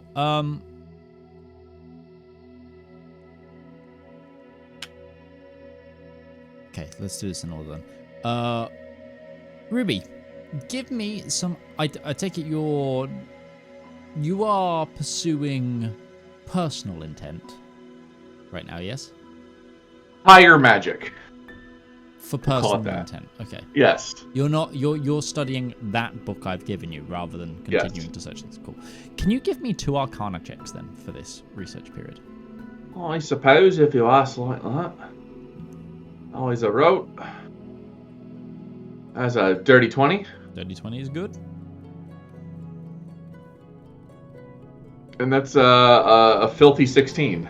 Okay, can you put 1 out of 10, please, somewhere on your character sheet as a research marker? I don't know.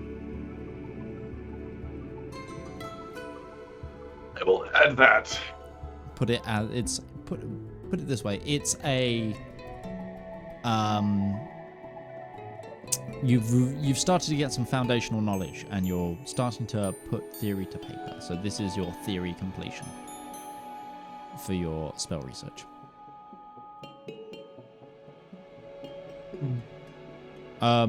Okay, let's go with Breton then. Breton.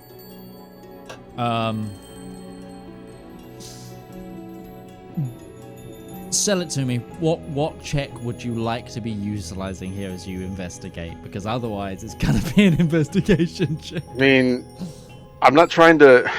Investigation, I've always argued, is how trying to figure out how something works, not Cool. looking for something. That's totally fair. So he is searching through documents. He is searching through, and I'm going to be the selfish one here. I'm going to take the aid of our resident historian for advantage on Yeah, this. sure. Because I feel like if he's looking for something that's going to help us deal with the dragons, which includes Zethicris, this is something that we need to learn. Yeah, absolutely. So he's gonna. I'm gonna make the argument that perception is going to be fine for looking through this and taking her benefit for this. Yeah, Come sure. on, Ayer. Come on. Sorry, Ayer. Come on and teach us something about how you. Actually, before I hold that, there was a time before the Green and Pleasant Day when dragons ruled the world. Yes. Would Ayer also be a good person to look for in that, to how that age ended?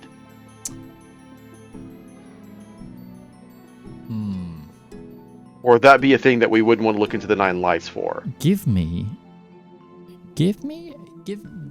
another religion check, and I will answer Another your question. religion check. Okay. That's not with advantage. I'm sorry. I rolled a 15 and a 13. I'll so allow this at advantage, considering I'm going to reward you for using your player noggin. okay. So that's a 21 then.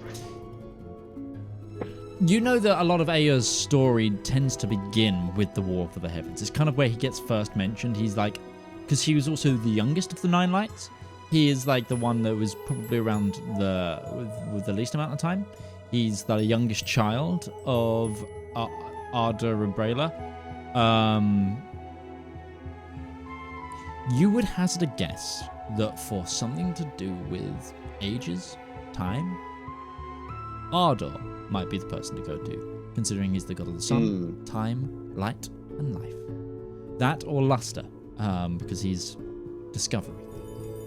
Luster is also ancient. He is pre. Luster is the first mentioned deity in a lot of creation works, even before the head of the pantheon, which is Arda. Then I suppose if he's going to look into the age of the end of dragons, Sure. That's just a weird moment Breton thinks that might be useful. He'll look into Arda. He's going to pivot into Sure. Arva, and Go for we'll the roll guild perception father. at looking. Yeah, we'll roll perception and we'll look through Arda's stuff pertaining to the age of the Inner Dragons. With advantage, it's a 23. 23. All right. Let me see what I can find.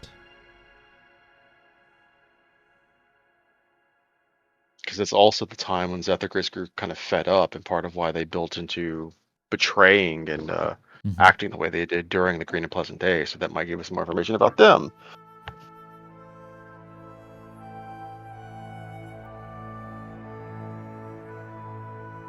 Sure.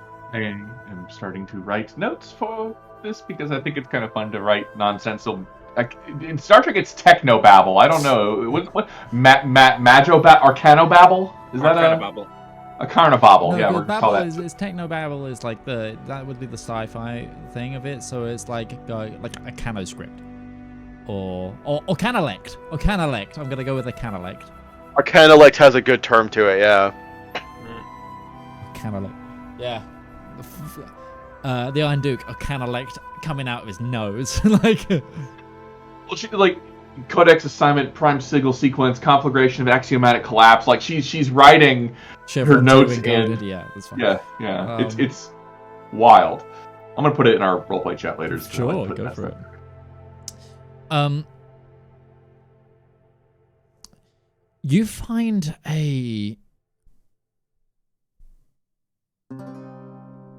an interesting scroll or set of scrolls. Who is Breton. okay? Sorry. It seems to be a translation of documents. It's not a true text. Do you think it would be too old? True text would be positively ancient if it was. Look what he's looking into. But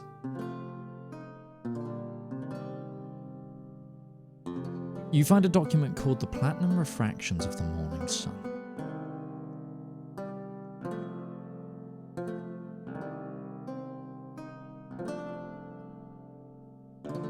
Okay.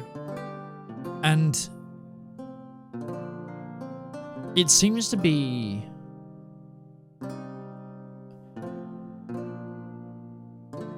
extrapolated from conversation between the Guild Father and the Platinum Dragon.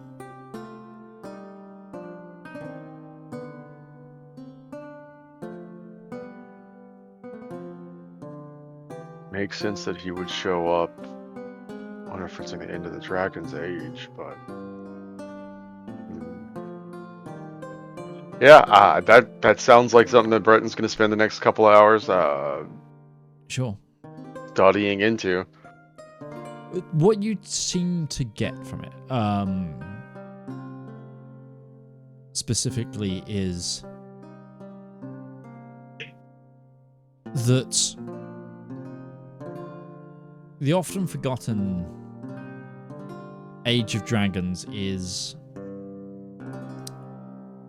a hard one to denote in terms of time and scale.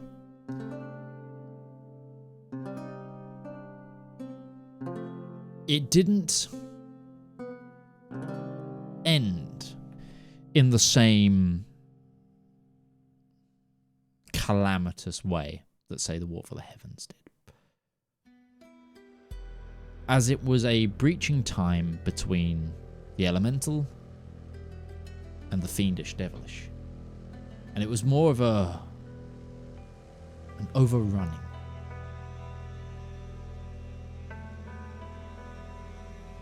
You do find information of a schism within Draconic Kind,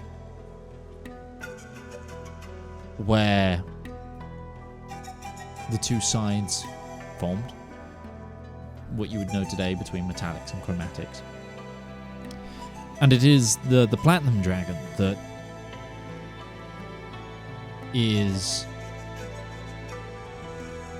almost relaying what's happened to Ardor. Because there's a line quite close to the beginning of the document of the light itself did not reach Elendor for a long time.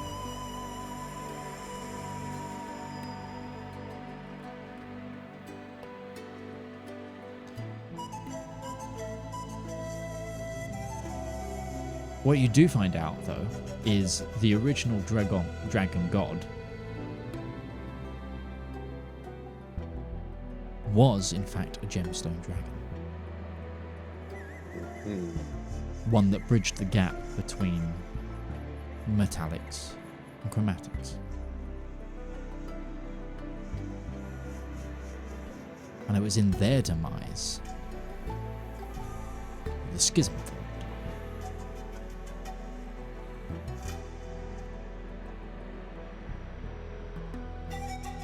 What is the mentions of this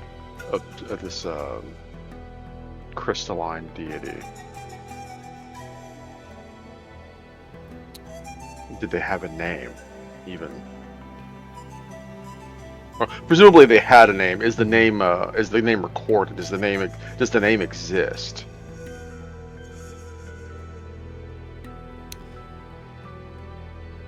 There is a name.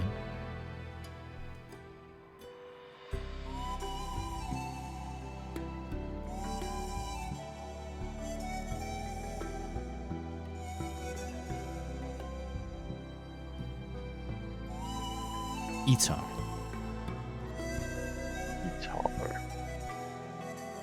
Spelled with a Y.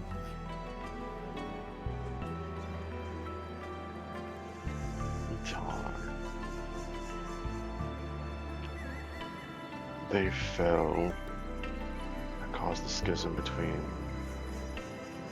chromatic and metallic dragons. They were crystalline. Crystal dragons, unique. They're not a species, they're just... Would Zedaar be his child? Born before the gods left the plane. So what would have happened to Etar's body? Where would he have ended up? Or she, or they, or... I think that's what Breton's going to look more into. Like, this Etar is an unknown force, but now there's a weird... Where are they, and what is their deal? Because they died. But as we learned with Null, just a god dying does not mean that they just cease to exist. Their presence is not just gone. Mm-hmm. So, what is the deal with that? Like... Is there any connections? This is less of more found fact and more noteboard of chaos TM. The cork board with the strings and stuff attaching on the walls. Like, where is there any evidence of maybe even using connections with Zedaar and when they have caused issues in the past with this? Are we just chasing the wrong god? Are we just chasing Null when it's not actually Null who's responsible for all this? Like, are we just attributing this to Null and it's not actually Null? Sure. And that's kind of like this tangent that Breton's looking to entertain. Like, it may not mean anything, it may not make a difference, but we might learn something in that, and that's what Breton's looking into now. Yeah. Absolutely, sure. Are you going to be solely sticking in Ardor, or are you going to bounce around a bit? If he gets cliff notes of other deities in this, I think he's going to start looking to connect the details through other gods. Because obviously the Platinum Dragon showed up here. I don't know if the Platinum Dragon has any reliquaries in the catacombs because he is outside of the Nine Lights. Outside of the Nine Lights. Sure. So you're just this might be a snapstone he burns to Zedaar to see if Zedaar could pick up more information about that and what he might know. Sure. Or Procopius. Procopius too. Last I heard though, Zedaar is at the Procopius's retreat, so his grandmother also might be a fantastic person to ask about that.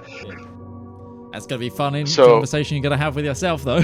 Yes, he's gonna have that conversation with himself, Sure. where Breton is gonna have to be like, because I believe the keeper of the snapstones at this point is Valymr. So Valymr, like a couple hours into this, a head's just gonna pop in the door. It's like, Valymr, I need a snapstone. I think I may have a lead that I want to look into.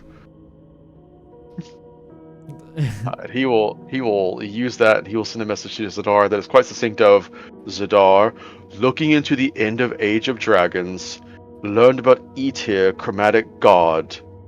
Want to know what you and the Precocious household might be able to know. Get back to me when you can. And Star, who, if he is currently where I think he is in the middle of studying a Tomb of Understanding. He is, yeah. So it's like, congratulations, I just gave you more homework.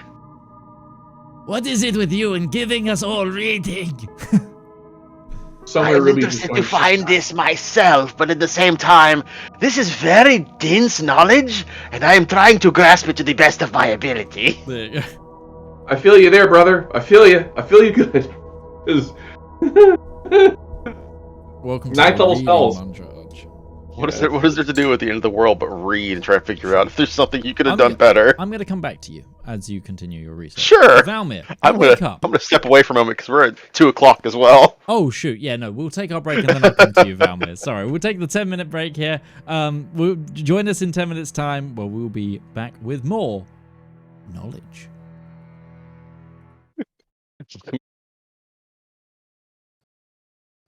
Any content, whether that be a YouTube video, stream, TikTok, Instagram post, don't worry, we've got you covered. My name's Alex, I've been a content creator for almost a decade now, and I've teamed up with my good friend Harry to produce 10 royalty-free songs for you to use in your content completely for free. We've tried to make a whole range of motifs with this album, covering happy music to sad music, to mystery music to combat music. And if this takes off, you know what? We might even make some more. So give the Elendor Chronicles soundtrack Volume 1 a shot. It's free to stream everywhere, and if you want the high quality downloads, you can come over to our Patreon and download them, or you can contact me directly at tabletop@themidgemansworld.co.uk as a creator, and I'll just give it to you for free. That's it, there's no catch, and just to prove it, we've also given you guys a user license agreement to prove that you have the complete perpetual rights to use this content. So enjoy, and good luck on your next adventure.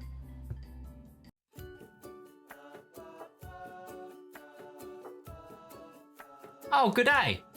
I'm Martin Sanderson, and I'm the CEO of Avari Military Solutions. We here at Avari know that it doesn't take much to cause problems out on the frontier, whether that be from local pirate raids, neighboring interstellar powers, or even just an unhappy populace with unreasonable demands. Just what is a small to mid-sized regional power to do when faced with these problems? You look to Avari for your solutions. With open-ended contracts, well-trained personnel, state-of-the-art aerospace forces, and competitive rates, we stand ready to help find the right solution to your problem. So if you have a problem, why not call Avari for your solution? Our operators are waiting to take your call, and consultations are free of charge. Avari Military Solutions, a solution for your problem. Avari Military Solutions is not licensed to operate within the Kark and Dre Baronies, the Andes Corps, or any Class A combat zones. AMS is a subsidiary of Omni Radiance Holdings, a family company.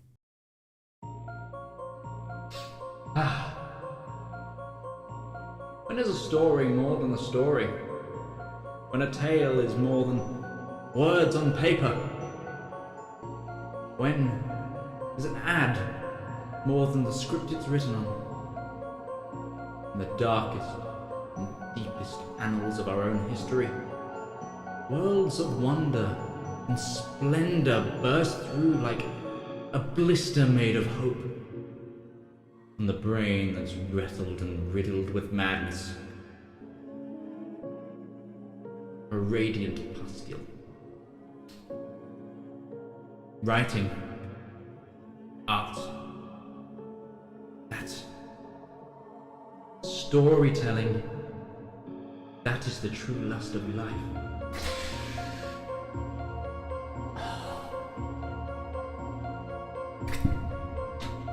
You too can dutifully indulge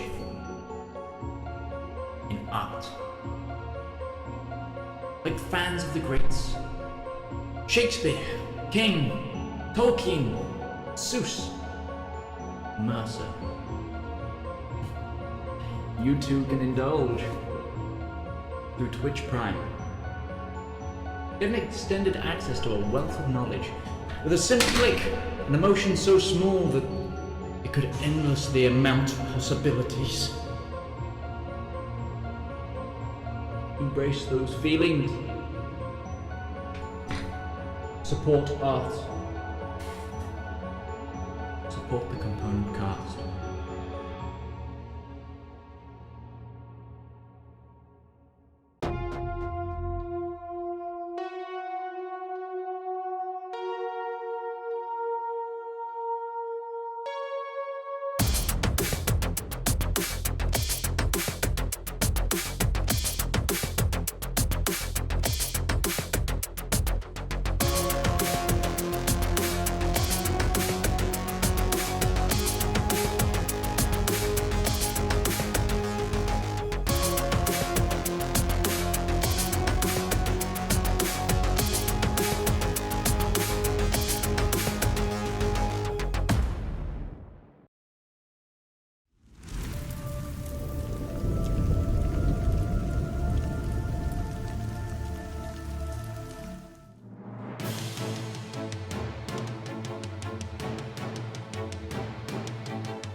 We return.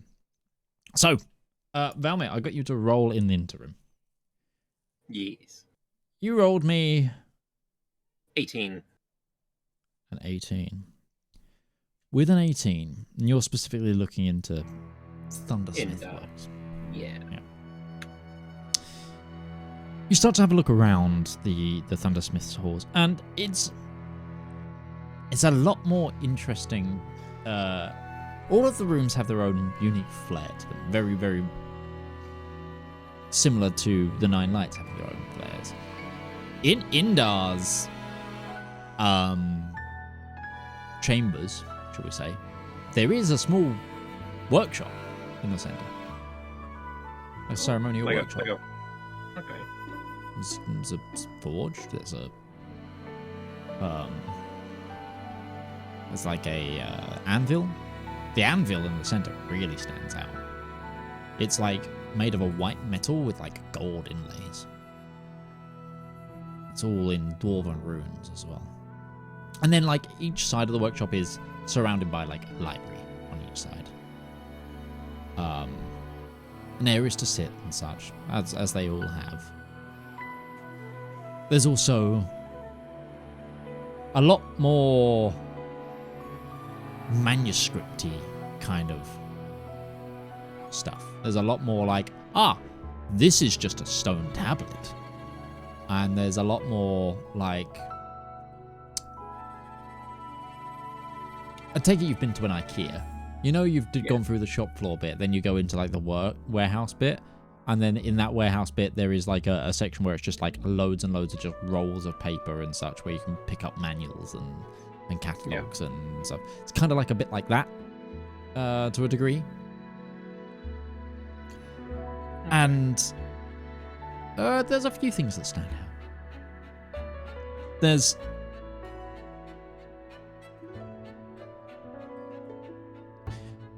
the thing that stands out to you most, actually, again, is that anvil, more so than anything. Like, it's put into a place of reverence. But you're thinking, you've been around so many blacksmiths now, you hang out with one all the time. Frankly, the son of one at the very least. The anvil itself is on a bit of a raised platform, which would make it really difficult to use if you were to use the rest of the workshop. It's kind of plinth'd. So is it less of an anvil and more of a, not like a decorative, or is this meaning that it's for someone really tall? You get the impression that it's been elevated both for show, but also... Did you get an 18? Yeah. You don't know, there's just something off about it.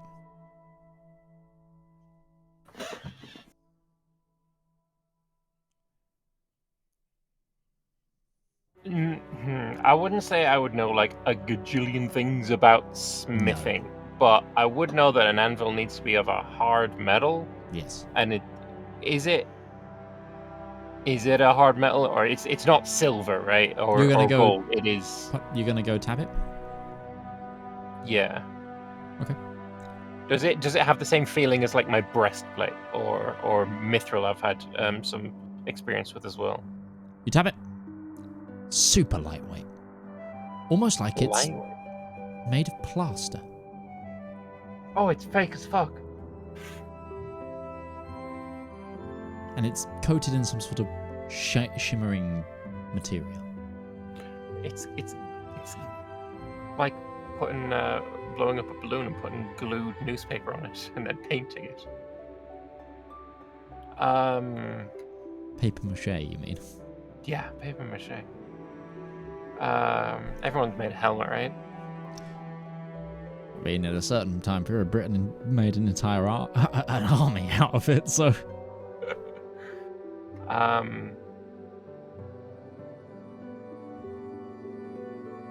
This anvil looks like it's just been like something like it does look metallic though. Oh yeah, like to anyone's eye, it looks like it's metal and reverent and like pride of place.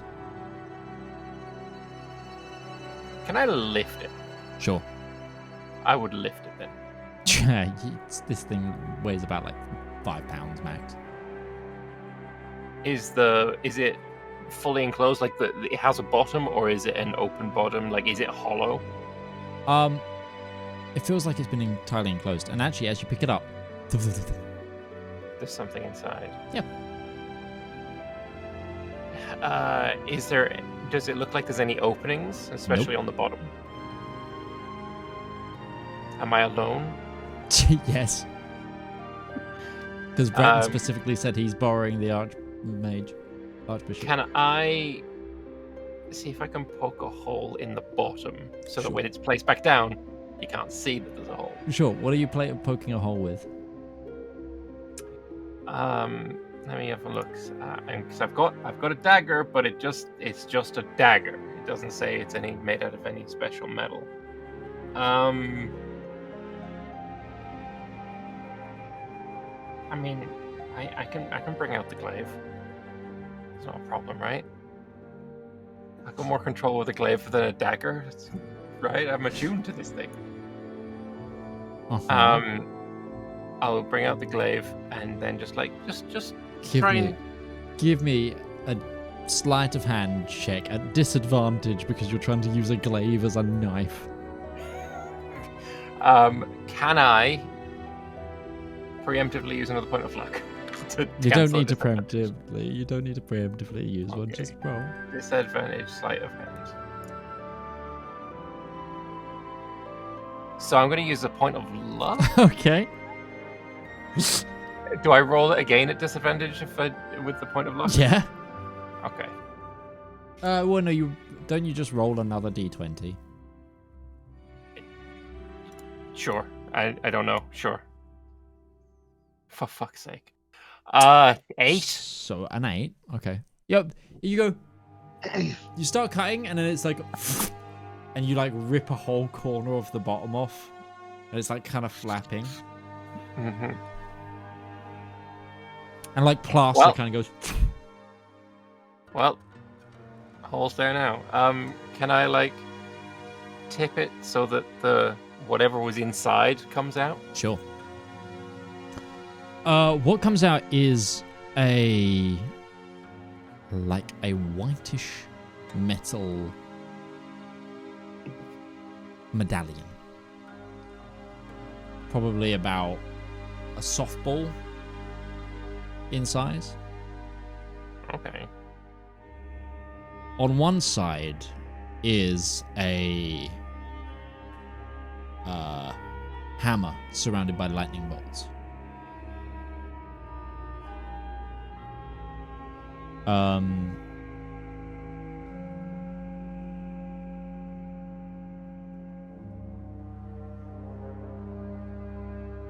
On the opposite face, a load of dwarven script, which you would read. I can read.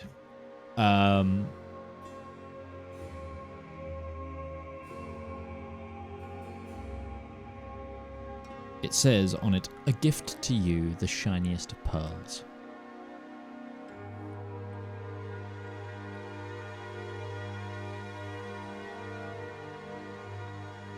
Whose muse is brighter than the night sky.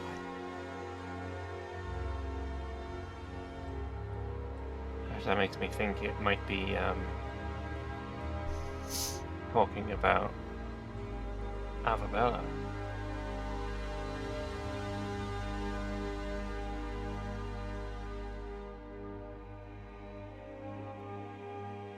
Can I clean up as best as I can? Sure. Give me a deception Make check. it so that Give me a deception check. As you try to hide plaster of Paris around the room. Make it look like dust. 24. You know what? Valymr, you are a skilled individual when it comes to breaking furniture and stuff around your house accidentally growing up, and you mastered the art of not getting in trouble. Mm-hmm. I would say that you have done well to hide the damage, as well as you probably could. That absolutely speaks to your upbringing too, because I guarantee you, if Breton had done that, he would walk out of there, and the second the story seems like one of your exhibits is fake. Yeah. You, Valymr. Yeah. This metal, Oh, is it all cosmium? it looks like cosmium. Nice. I'm gonna put it around my neck and put it inside. Sure. I'm gonna just offer a quick prayer to Indar and say, this might have been for your muse, but I feel like we might need it to save you, so I feel justified in maybe temporarily acquiring this. Mm-hmm. Bring it back as long as I don't die. Say hi to Caffrey for me. Bye bye. And then I'm gonna go and sleep. I like the way that you pray like you pray apology notes. That's Valmyr's whole shtick this entire campaign. The only time he prays is when he's like, "Sorry, I made a mistake. Look, hi." Look, I love it every time. But giving- that's what you get in this.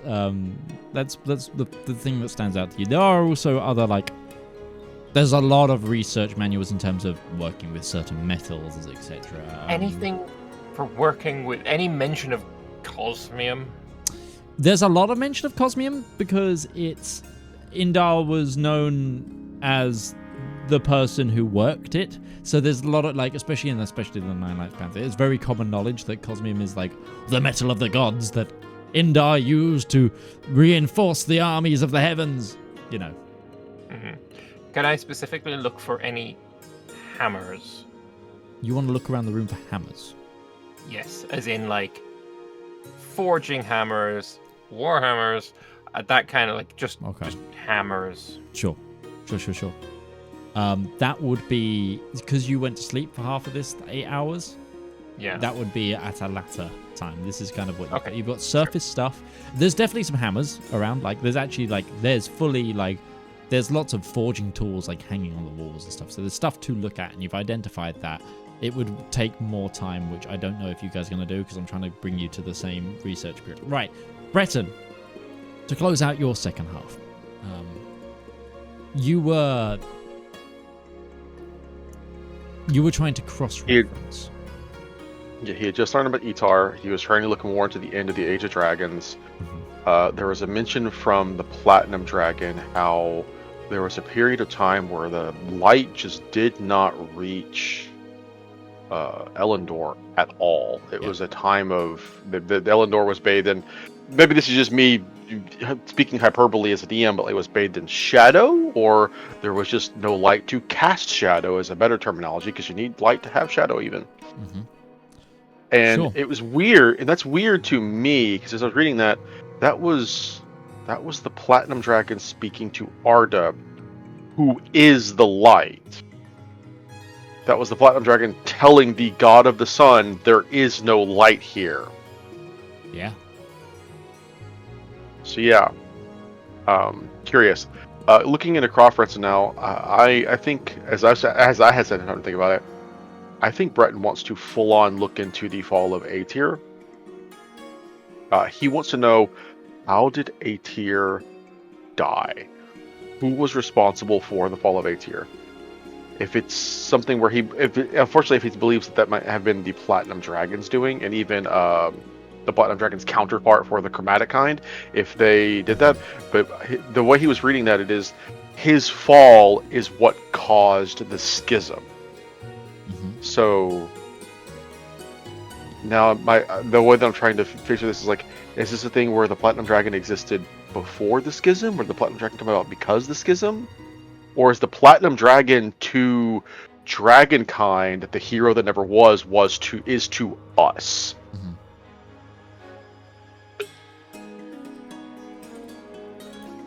Mhm. Yes, cross-referencing with information at A tier, looking and trying to find like what caused him to fall, what was the downfall of him, and Sure. really wondering if I guess I should go without wrestling. Are there any references to Zethacris that come up in that time period? Obviously, I imagine Zethacris, and the way they studied, probably fought on the side of A tier in that instance, and he's just looking into like he's looking for the connections here.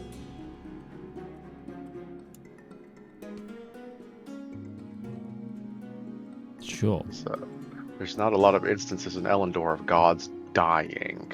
So that's the more that anytime that pops up, it's like that's an interesting thing to look into. How did that happen? How did that happen? It's probably a far more interesting question than why did that happen. So how did that happen? How did it happen? Who did it? Why did it happen? What was going on when it happened? Where did it happen? You know, those 5 important keywords. Meanwhile, Ruby is just reading that book and pacing. Sequences are floating through her hand as she's trying to try out a different sequence. Which is, it's so weird. It's interesting to me, I should say. It's a sorcerer learning from a book how to cast a spell.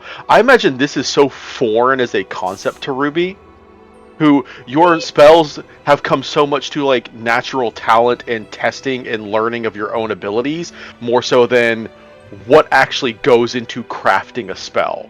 So she has Ritual Caster Wizard. That's part of the reason I have so many good spells to, just in case. So it's not foreign to her, but this is jumping from basic geometry to vector calculus, in terms of difficulty. So she's struggling. I saw a teacher explain the other day of why the hell do we teach calculus in schools? This is while Midge looks this up to give him time to search here. The story basically went to he basically asked one of the football players, "Football player, right? Yeah, it's like we're in calculus. You're taking calculus. You think you're ever gonna need calculus? No, you're probably not. That's the damn truth. But you're on the football team. I imagine you do weightlifting. Yeah. Why? Why do you do weightlifting? Well, because the coach says we need to, and he's staying in good shape. Sure, but it's not like you're going out there and you're bench pressing the other team. You're not dead squatting the linebacker. He's like, sure, yeah, but it gets you in shape. That's what calculus does. It is a mental exercise that helps you keep your brain attuned to doing math, and that is why we teach calculus in schools. It is the weightlifting of math. Well, what if you can't even lift up the weights because you're so weak and pathetic and you have no math like me? But clearly your issue is you're not doing enough calculus. Barely got algebra. I thought it was a very apt description of why you would learn something like that in school. It's like, sure, it's weightlifting for your brain and basic ability to do complicated math, regardless of your profession, is actually going to be somewhat useful to you. I use math every single day. I love math. That's great. Breton is probably hearing a lot of cursing from Ruby. Yeah. Just echoing in these quiet chambers. Yeah, Carries. considering there's only 4 people down here. It's So- this massive undercroft. So we get occasional cursing from Ruby. We get Breton kind of as he discusses the 3rd time he comes across a feud between 2 different dragons about who particular owns a portion of a specific hoard. And there's just a one instance where we hear Valymr, something tears, crashes, and we hear like a hammer fall to the floor before it's very quickly picked up. So you find The heroes of the realm, people.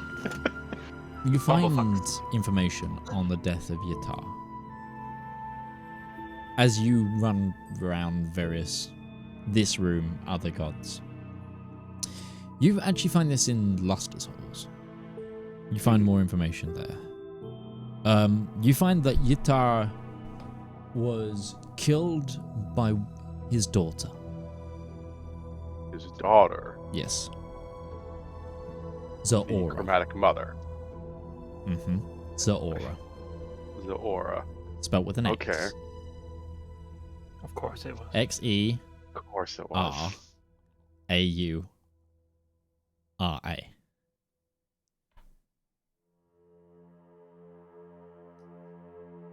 Usurpation of their position. And she is also one of them. She is an ousted god, correct? Because that was one of the issues of the age, and that's one of the worships of them and why they're associated with the dragons. I'm pretty certain. She is not considered a shadow, Mm-hmm. because again, the shadows are all denizens that came after. But she was in league with the shadows in the same way that the platinum was in league with The lights. the lights. It's like enemy of my enemy onto. It's basically, I don't know, what's a better way of putting, like, it's two wars that happened and then merged, so it's like, This is, and I'm going to cite a book series I never thought I was. This is, I can't believe I'm going to reference Twilight here. The end of Twilight, when the vampire organization is about to fight with the family, there are two ancient vampires that show up. They're like, we don't like you, we don't care anything about you. We're here to pick a fight with those assholes because they came after us and we don't like them. unfortunately, I have not read that book since before high school. I But have neither read the books nor watched. You're so right. Slightly less, thunderstorm baseball about it, but so hop on, Spider Monkey. We'll go for a ride. Like, you're quoting that more than I ever could. I just remember I remember that specifically because there's just these two ancient vampires who have been around so long. They basically just stopped doing anything because they were bored with how long they've been alive. And they're like, "Oh, we got ousted by, was it like the Volturi? Is what the fuck they were called? I think it was something like that." And they're like, "Oh, we're angry," and they show up. It's like, "We heard you're gonna have a war with those guys. We want in." just let It's me like in. they're recruiting the team. It's very yeah, it's very like middle European history where it's just like Austria and Prussia are at war, and England and Spain are at war, and now England and Prussia are allied, so Spain and Austria are now allied. Yay! It's very that. Which of the 7 times that this happened are you referring to? 7's a small list. Exactly. It's exactly. It's exactly that. Yeah. That would suggest the war between those was continuing on from the Age of Dragons through the Fiendish Age, all the way up into the Green and Pleasant Day, though. Which, that's a long war, people. Yeah. That's what happens when your opponent is essentially immortal. Does Brett never like come over to just check her notes, see what she's reading or writing? I imagine at one point he has to step away from, as I said, I imagine a lot of these notes also just talk like, Breton just comes over, I need a pen. I need to read about one more petty dragon squabble because a specific cup went from one horde to another after it was inherited that wasn't supposed to be inherited in that way. I might have a conniption. Yeah. No. See, yesterday I found what? Yesterday, I'm gonna call it yesterday. I found the perfect equilibrium for the radiant stage. I wrote it down. I tested it twice, and today I tried the same configuration. The codex rearranged the sigils mid-cast. The spell learns from me. It's adapted to me, which is cool. But also, why? Valuable books was, I didn't break anything, I promise. My hypothesis is that it's tied to emotion and instinct as much as intellect. My second hypothesis is this book is mocking me! It's just. I'm gonna get back to reading about dragon hordes, and he just subtle turns and giggling walks from out the of the room. Archbishop. Subtle giggling from the Archbishop. I was trying to sleep. Never had Ruby throws the book, but has a mage hand just to catch it because she knows I don't want this book destroyed, so has to catch it. That. For some now I'm going to quote my third random thing of the day. I don't know if anybody here has ever seen the series Hero Quest. There's the Sword of Destiny, and it is a sword that binds itself to a person the sword's an asshole, and the person who picks it up doesn't like it. So after a certain point, he realizes if he ever throws the sword away, it just comes back. So there's the point where in the scene where he's like, "I don't fuck you. I don't like you, sword," and he's just tossing the sword like into a river or into bushes, and it just comes back just so he can keep tossing it away. I love that series. I'm sorry. I'm all about the pop culture references today. I don't know why. Totally fine. Must eat sleep. So yes, Zaora. Zaora, and you do find Zaora had children. So Zaora had children. And considering the naming scheme that has that, Breton doesn't even feel the need to cross-reference and check the fact that the crystal dragons are them. Mm-hmm. We know she had crystal 10 dragons. children. She had 5 men who were gem Mhm. dragons. 5 women who were chromatic dragons. Did she have those children? I believe. I was gonna ask, did she have those children with her father? I mean, to be fair, with the gods, that's not the most unheard of thing. Zeus looking at you. Oh, that's not the- Zeus! Unfortunately, When- Zeus was horny is like 90% of Greek tragedies. Yeah, no, it's Greece is Zeus is horny. Like Norse is Norse Loki was curious. Bored. Loki was curious / bored, and Egyptian is Set was envious. Like that's Yes. So I mean, to be fair, it checks out because like you're a god. It's not like there's a lot of people on the dating roster, you know. Out of curiosity, and because I wrote this down in March in 2023, I have Jesus Christ. Dragon God is Io. Did that get changed in the God rework? And then its kids were Bahamut and Tiamat. all of this That is bit get changed. this That's is their getting old- changed. that's Yeah. all their old That's names. Right? actual old things. IO is actual D&D. So I need those. Maybe afterwards you can give me the new names for them. So Iter was killed by Zaloris. Zahorus? Well, the Wait, party does that- slipped through that. Sorry. Does that mean these 5 gem dragons that we're fucking with have 5 gem sisters? That would be the no. Those are the chromatic. Those are the predecessors to chromatic kind. Oh, okay. The Let me red, the just blue, go the white, dragon. the black, and the green. These are Dragon the quite lore. literally. Zaloris being the 5-headed colored chromatic mother gave birth to chromatic kind, which would then on to sire, eggs and create red dragons and black dragons and blue dragons. The crystals never did. I'm guessing that for whatever, this could be as simple as whenever it came time to make babies, chromatic always took the lead. Mama may have made that on purpose. No wonder Zethacres is so angry. He's an incel. I'm not saying he never got laid. I'm saying that he never had his own kind never propagated. It would never had the potential to. To use Pokemon logic, for old school generations, you could never get a Nidoran male because when you bred Nidoran male with Nidoran female, you always got Nidoran female because the identity of the subsequent Pokemon was always based on the female, not the male. So they couldn't reproduce unless you had a Ditto, that weird mystery of a Pokemon. I am out of it today, I swear. I apologize, chat. Anyway. So, sorry, did you guys have the dragon god name still? Iter. Yeah.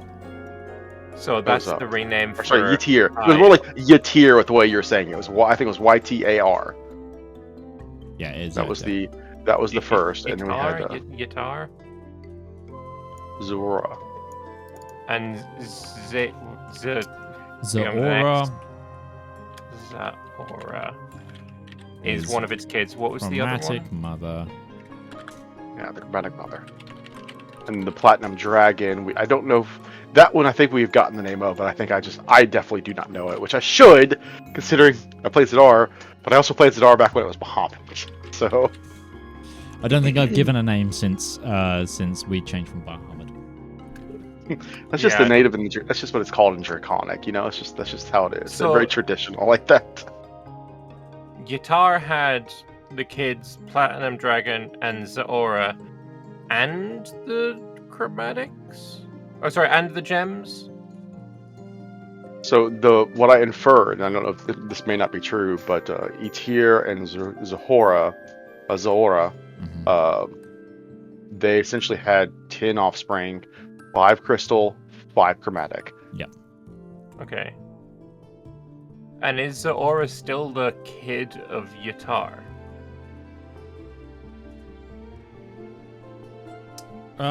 So Zedaar is the kid of Yatar, yeah. And Zedaar killed Yatar. Okay.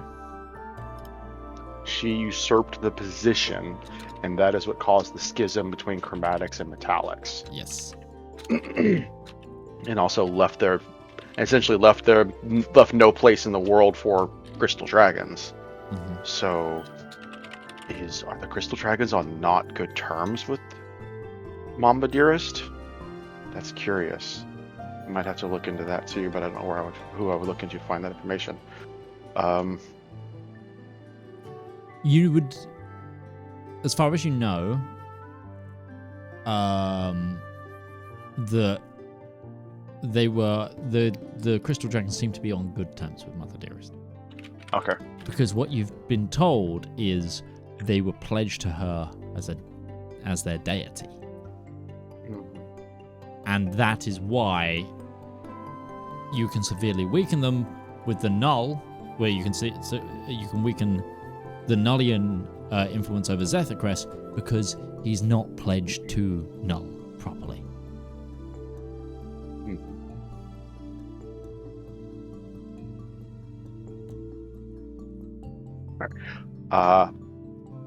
Yeah, I think that covers pretty much all the times that Breton has to study into this. There is one final thing that you pick up in this reading. You pick up that Yatar came from beyond.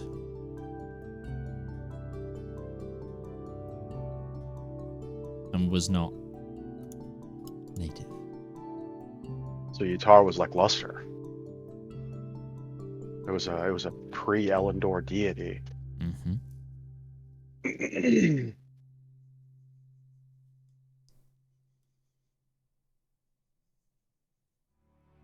Yeah, as much as the curiosity of where the fuck did they come from might lead narrowing the scope. You gotta look at what's important here. Just giving you those things. Sure.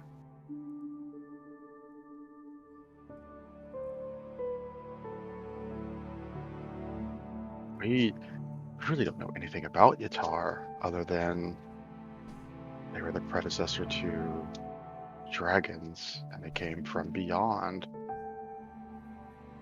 We'll see what Zedaar comes back with, because Zedaar also has time to presumably do research on this and come back with more.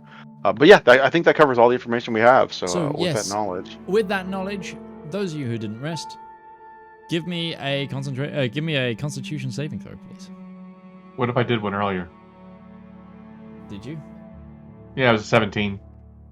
I rolled a 2 for a 16. Okay, then you are both fine.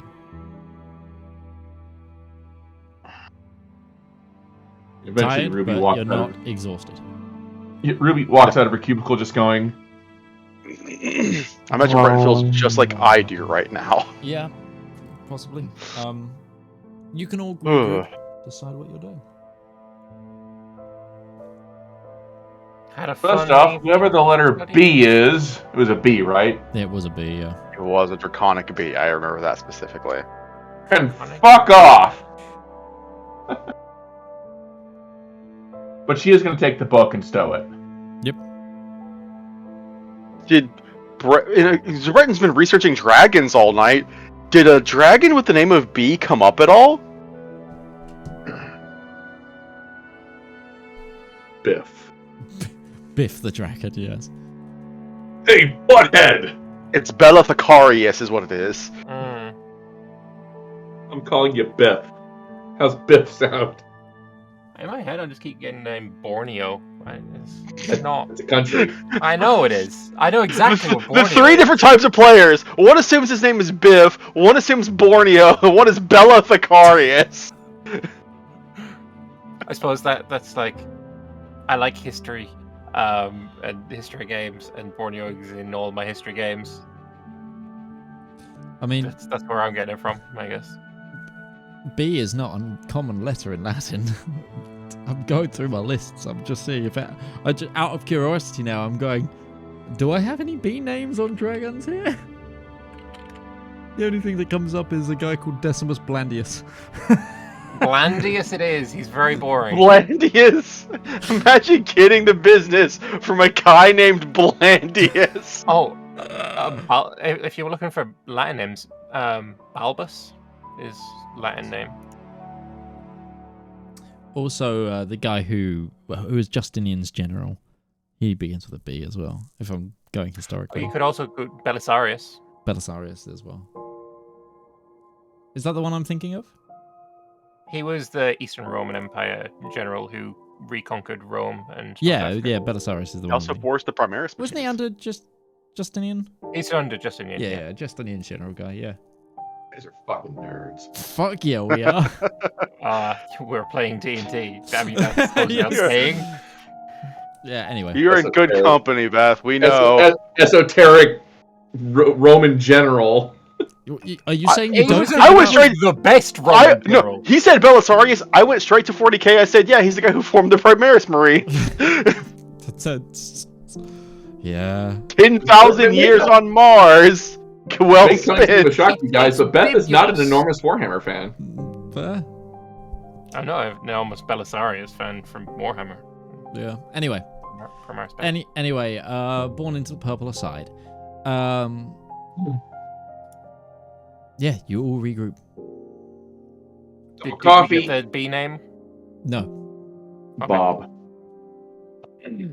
Sorry, I must have read over 5 different dynasties of Dragonkind trying to make sense of it, but I didn't find any that immediately came out at me with B in their name. You know what? That's fine. Every time I read this book, the damn letters change. Did you write down the order they changed in? Yes. And then they changed again. This book, you can't read it with intent. Or, excuse me, it does not respond to knowledge, it responds to intent. Which, when you don't know what you're looking for, is really, really, really awkward. What language is it in? It's common. Theoretically common, but in the same way that, mathematical formulations are common, I guess. Like, listen, I'd like to think that I'm a pretty smart girl. I have done some pretty cool things. I have crafted spells and manipulated them because they are formulaic in the way that a person understands music. There is a rhyme, a rhythm, a structure to spellcasting. This is like somebody is having a nice, beautiful orchestra and then bringing in a shotgun as a percussion instrument. Vibes. What's the song that has the cannon fire in it? 1812 Overture. Yeah. I mean, you're saying that like it's not an established fact that actually slaps. So, the first dragon god was Zedaar. He was killed by Zerora, his daughter, and consort. And apparently he came from somewhere beyond Elendor. Like a different plane? That makes sense. He existed before Elendor existed. Well, the way it was kind of worded to us, this place ends up being like the receptacle of a lot of different places and things. That's why there's so many bizarro world things here. Yeah, their union is what led to the Crystal Dragons. And the Crystal Dragons still pay homage to Zerora. So, is that? Sorry, that's Tiamat, right? Or that's the Chromatic Mother. Okay. We might have 2 gods on their side when we go to do this. Which, you know what, really probably should have expected that before, considering how many chromatic dragons are signing up with Zathocris and what we've heard. Shouldn't be shocked about that at all. I mean, we dealt with the Red and the Infiltrators in the Vastilian Theocracy. You know, checks out. Ruby just shrugs. So, Right, let's go Soul get your chain. friends so we can get them to the soul chain. What did you find, though, Valymr? I found this, and I'm gonna pull out some Cosmium amulet. Are we around the bishop at the moment, right now? I would say Are you're we, like- near enough by. I would say, She's currently heavily reading, though, so you could showcase on the down low. Cosmium is what I found. I'll tuck it back in.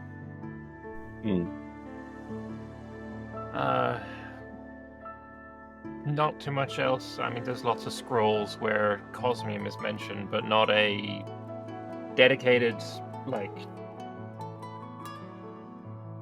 indication of how to work it or anything of the sort. Though, if we do need to do some Cosmium metalworking, I'd recommend against that anvil. It's made of nothing. It's gilded nothingness.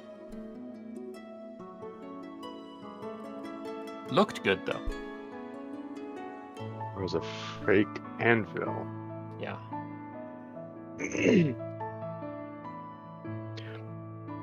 We had like 5 pounds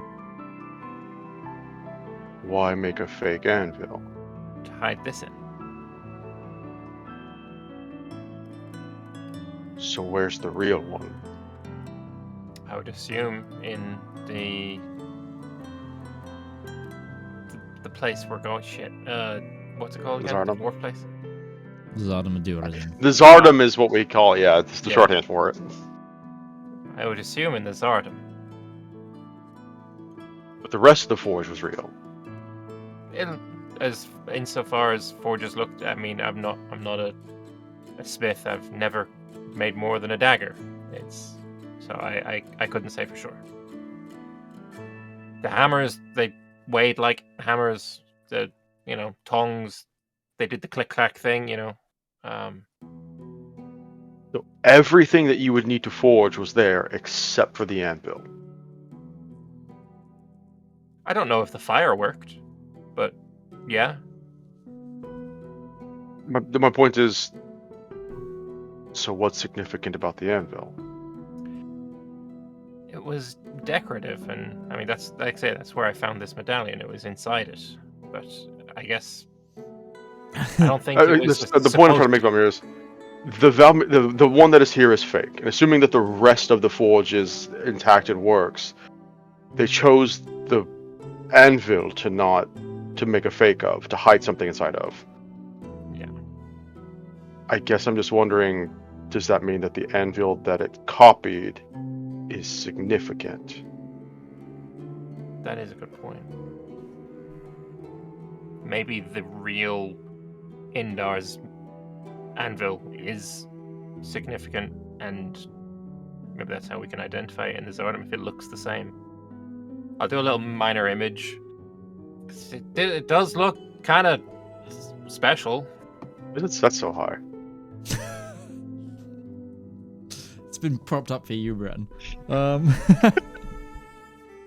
Foreshadowing! Indar may have been a dwarf, but he was a 18-foot dwarf. Dwarf in the fucking Marvel Cinematic Elder Scrolls Universe sense. version. Yeah. Oh yeah, all the Elder Scrolls.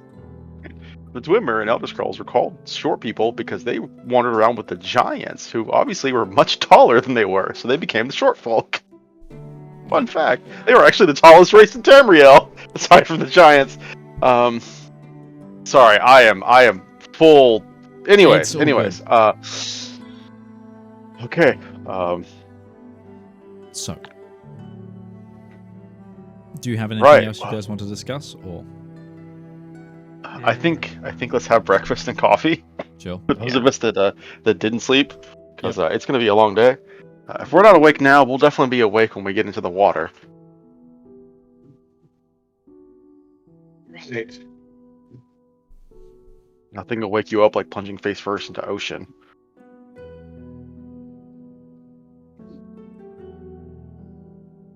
Sure. Okay. So, you get yourself some breakfast. What ritual are you doing for today? What ritual are we doing for the day? the chalice? Let's scroll on up for the chalice. There's not a ritual that lets us breathe underwater. No, there is not. We have not done the ritual of the hero's aid yet, and we have not done the ritual of the Mother Wild Splendor. I don't require anything for the 4th attunement slot today. If we're just gonna go swim and fight some things that live underwater. I currently only have 3 attuned as well, so I'm not in need. I think it might be worth, even if we don't need the ritual, finding out what the boon is value in and of itself. I'd say Ritual of the Heroes, are we expecting, if we're going to be attacked by things that are of the sea, do sea things do poison things? I mean, there's any number of things that can do poison, but Cold, piercing, poison. Okay, I'm just saying because the Ritual of Heroes Aid makes you immune to poison damage. the ritual of Mother Wild Splendor allows you to speak with animals. If we get down in the water, and this is a wild thought, what if we talk to the fish to see if they know things? The fish were aware of The dragon before it Darius. came. Yeah, that's not a bad idea. It's also one we don't Wow, have the that's some old memory right there. I don't get to choose what I remember. This is just the way the brain works. For those me. who are wondering, that was the fish in the fish tank of the We're second dying. summit. They Yeah. recognized why they were dying. Yes. That's what that was in reference to, which is hell yeah.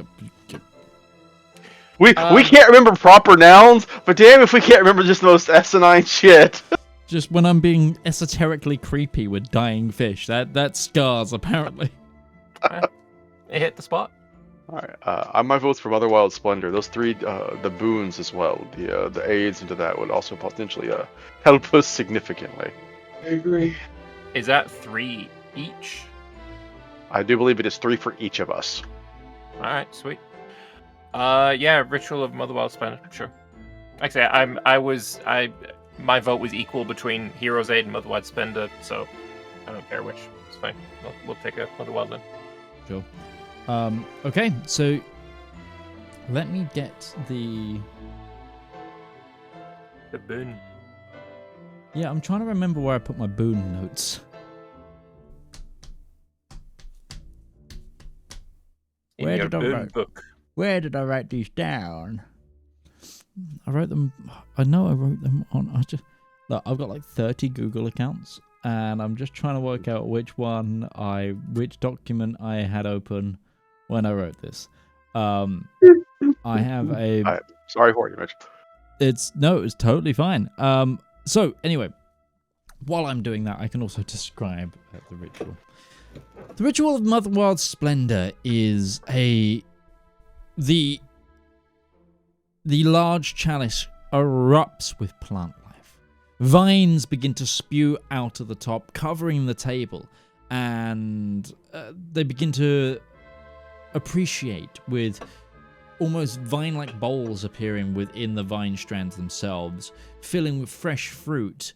And you also suddenly then hear like as like what would look like carnivorous plants, like mouths opening to present like cooked steaks. As it's a lot of nature's bounty. There's like a full surf and turf fruit and veg just platter in front of you. There's also Didn't expect it to give us breakfast. It also then you get the produced smells of like almost walking through a forest, and you hear the chirping of birds. Oh, also everybody gets 5 temporary FP from breakfast this morning. Yeah, the the ruby coffee as well. So Really strong. where did I write these? As my mother says, coffee keeps things regular and keeps you alert. I'll apologize. Oh. I will find that boon as soon as I can. I vaguely can think of what this one is. If it comes up, and it will be all right. Still, we can. Yeah. We haven't actually used the consumption on any of the boons yet. I don't think so. I Unless it's believe. super imperative. I believe Mother Wild Splendor is allows you to transport via plant. Mm. Handy. It would be super handy to get where we're going if there were any plants left where we were going.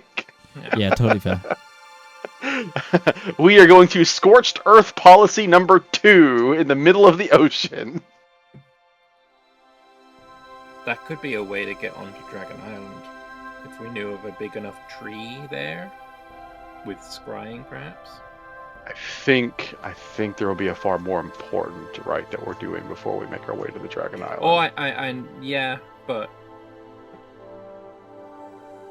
could hide Yes. for a day, sleep on island.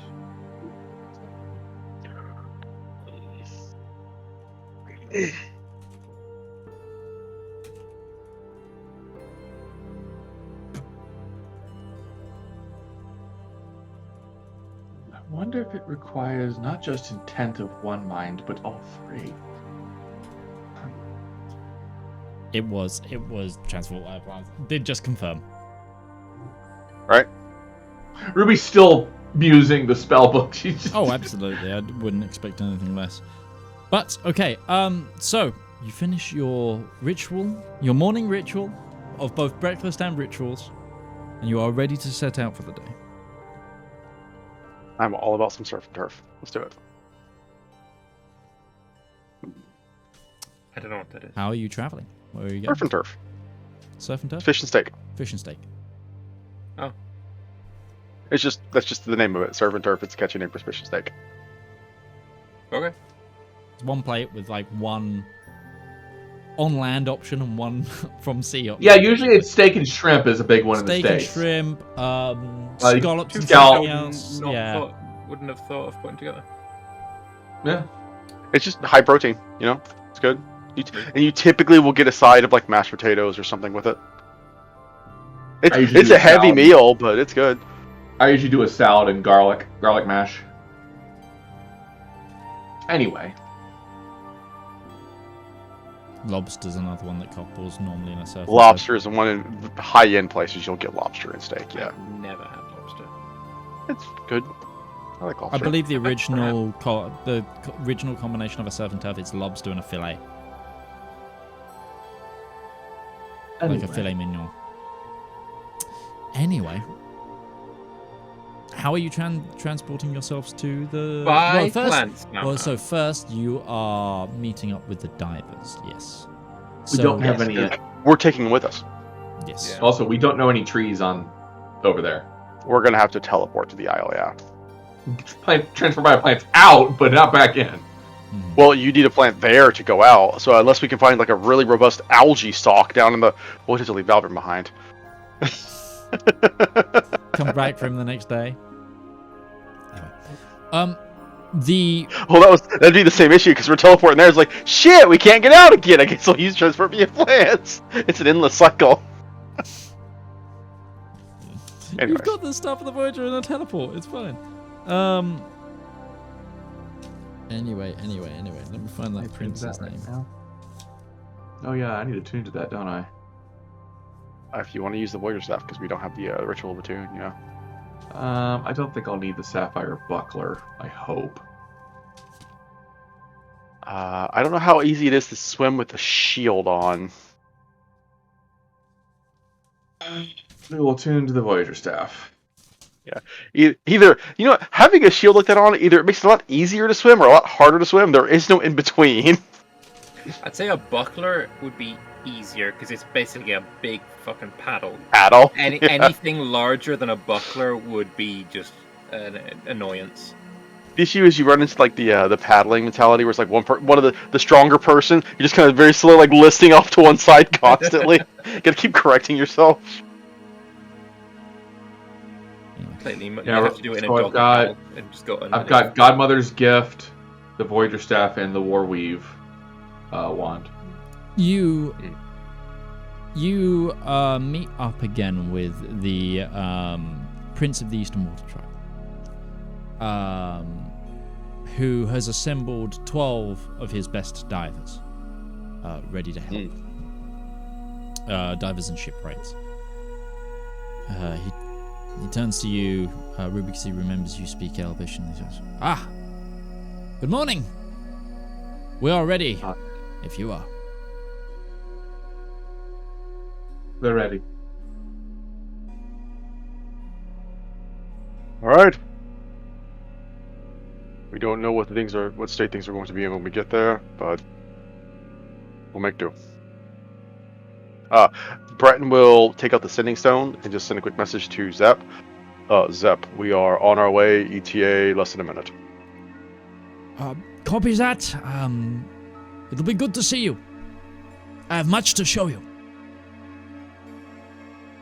Zep's waiting for us. Well, it doesn't On sound the like way. they're fighting right now, so that's good. All right. Ruby will draw the sequence. Okay. What sequence? What sequence? Oh, that's right. This is straight teleport. Yeah. This is teleport, not teleport. Then it's You have more creatures here than you can teleport. Yeah, some of the divers will have to stay behind. So if they teleports up to trips. 10, I could take 2 trips. you could teleport Up to 8 creatures. 1, 2, 3 times. Or spell slots, yeah. So it's either that or we just, don't bring along, Who wants 5 to get in the divers. bag of holding? Yeah, we just don't bring 5 of the divers. Yeah. Well, the prince will stay behind. The prince. That's fine. I'm totally fine with the Has a noble job to do, prince. really. He helps us, but he does not need to put himself at risk for this. It's not even That's that. totally it's, reasonable. It's got other tasks. He's found you divers. Yeah, he found That his being divers. said, to ensure safety on arriving at Yeah. with Zep, Mm-hmm. I still have something that Zep made in the very beginning of the game called Zep's food processor. The food processor would not have stayed on the ship? No, Ruby has it in her bag. It's part of her food prep. That's not from a location, though. It's also not within the last 6 months. Zep made it for her. It's a personal item created by a dear friend.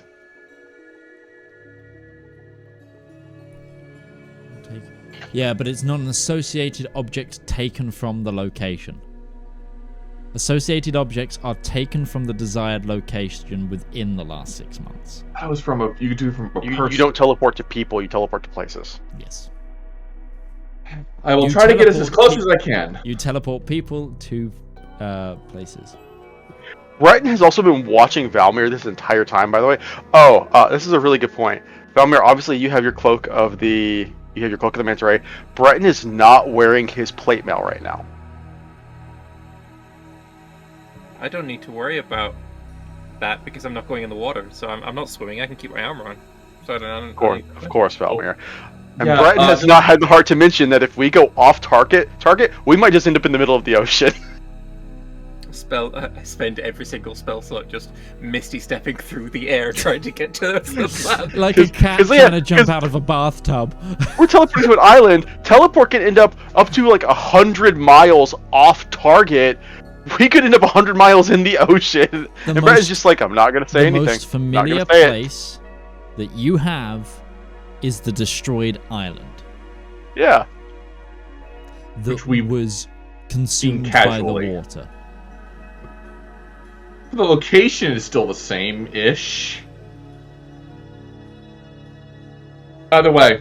Alright, I do not guarantee a safe landing, so please keep your arms and legs inside the teleport at all times. Breton will Valymr.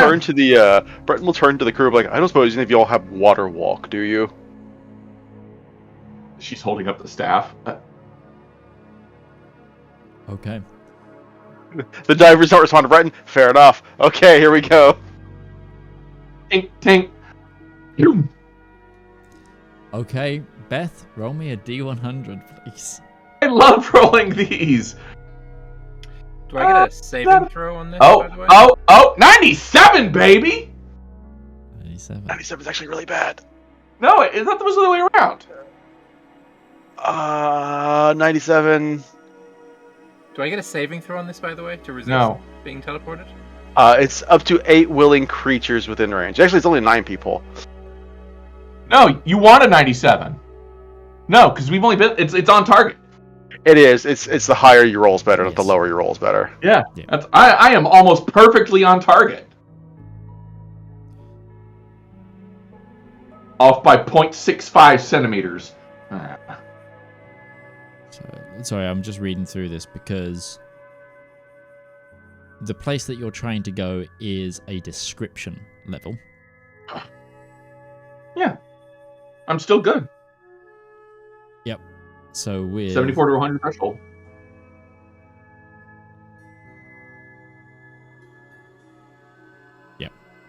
which does, with a 97, does land you there. Okay, so you find yourselves very quickly on an unstable surface of rocking in the waves, much like a boat.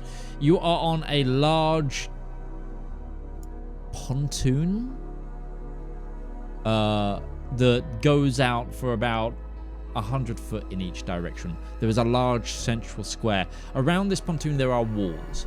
It's like a floating fort.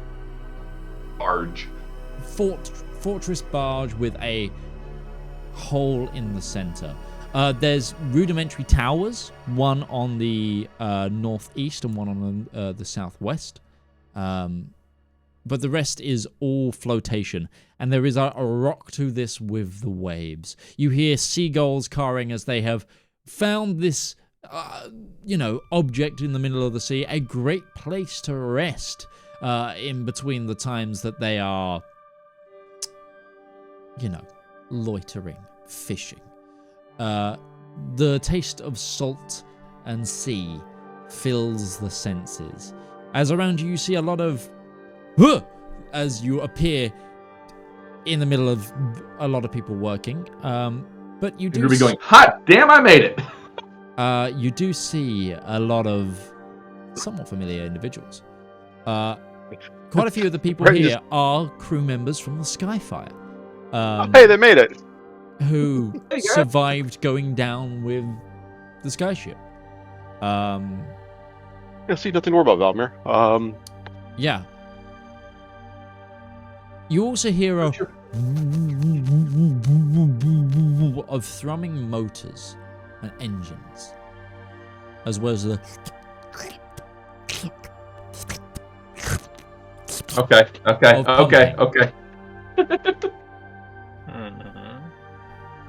What? Pumping my Shogarath, like a water Anyway. pump. like a water pump. Is he trying to drain the ocean? It's not long. I don't think even Zeb can roll high enough to pull that one off. As in, you put like a wall around and then you drop it down, put a wall, drop it down, drop. So you got just like a big fuck off pipe from the base of the ocean to the surface, and then you just pumping out that water. Wow, let me DM. Jeez. Sorry. No, Valymr, your observations are really quick, and I will give this to Valymr. Noticing this because he's he like, didn't, because he's not looking over the side. well, no, Valymr notices it because he sees dry land. Oh, let's go. It's just like 400 foot down. See, this is what should happen to all of the ocean. This is the best bit of ocean in the ocean. Yeah. You see like craggy rocks, and actually you see like a sunken ship and stuff down there.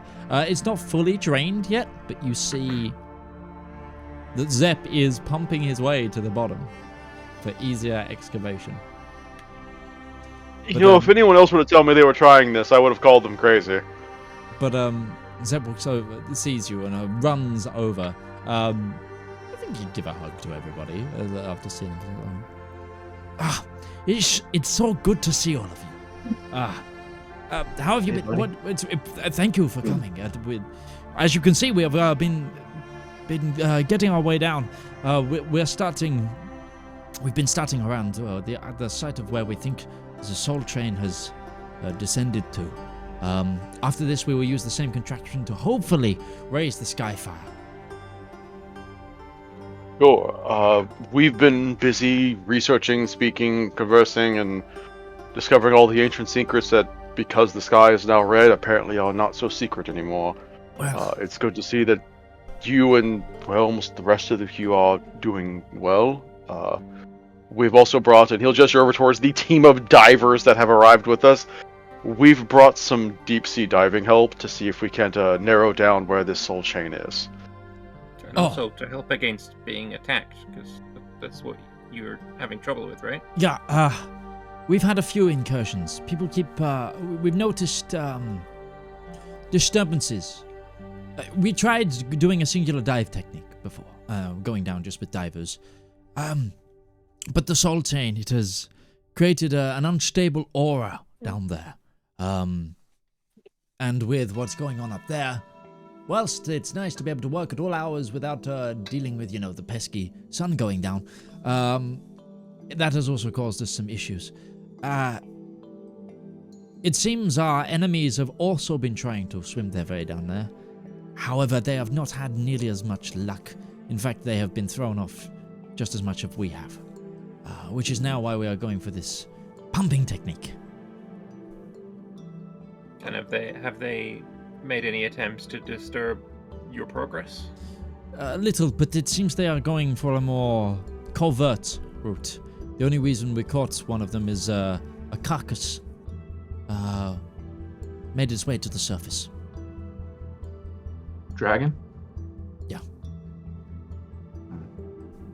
What got it? Well, if you follow me, I can show you. We have it. Mm-hmm. Gosh, here you are, still You adding make scales. me fight an to your, aboleth, I'm gonna butt and hurt you.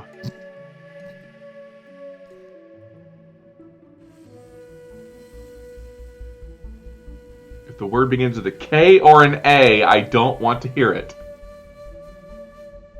Are you a high-level adventurer or not? I don't want to fight a Quacken! You know what, Messer's Eve, as you all descend down to the bottom of the depths, you uncover something that has never been seen before. A Tarrasque that breathes underwater. Oh, The fuck you mean, you all? I ain't going down there. How many times? Surprise! It's like, you pulled my hand, so you know what? I gave you what you wanted. Be careful what you wish for. You want me to find a crack and bring it to the surface?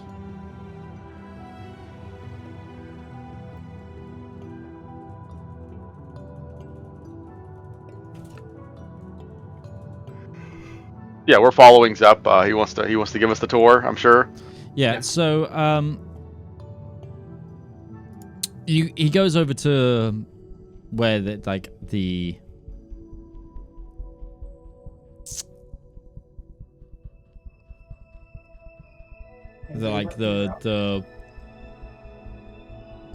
he goes to the one side of this fort, and he uncovers a corpse of this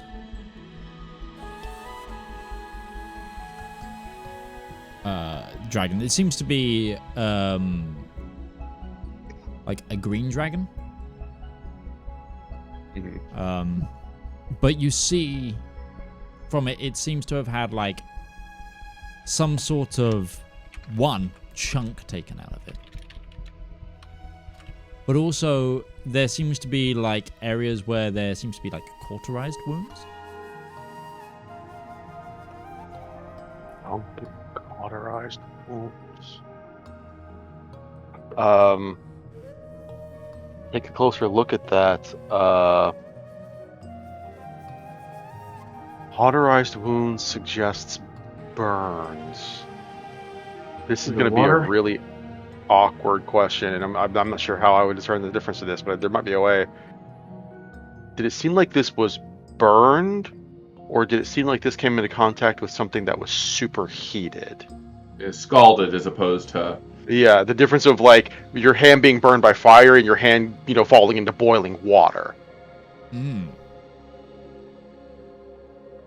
Give me a medicine check. Medicine. I'm not I will particularly provide. good at this. I will provide assistance. Sure. Ruby knows what burns look like. That is a 20 raw.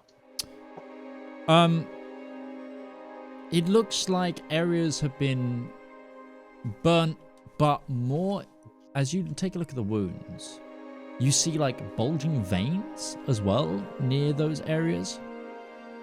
More likely it's been electrocuted, struck by lightning, perhaps. Struck by lightning. This thing was something big, something that could take a chunk out of a dragon, and something that has lightning to it. Underwater, there could be any number of things. Blue Dragon? Dragon Civil War? Not likely. Jellyfish of all different kinds carry currents. Spellcasting creatures that are down there. It could also just be the Soul Chain's energy itself. It got too close, got sucked up to the maelstrom, and got spit out again. And that wouldn't explain what took a bite out of it. If we look at the bite as well, sorry, you said it seemed like a chunk was taken out of this. Yes, Does it seem like something were teeth marks left in this chunk? Was it something where it's like a clean cut, a clean bore? Can we get a feeling for how big the thing that did this was? Sure. Also, was it maybe a dead dragon that had a bite taken out of it by something who just wanted some food?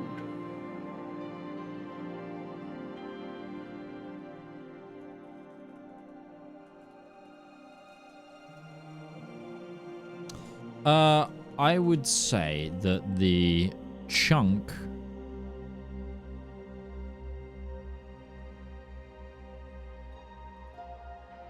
is like this dragon's side. It's like exposing a lot of rib cage, and would clearly have like taken off a leg as well. So it is a big mouth. Big mouth. And there are some form of. It looks like this was teeth. This was something literally chewed through this thing. It is not like Not ripped. Yeah, this did not get hit by a disintegrated portion of its body. Just disappeared. This looks to be some sort of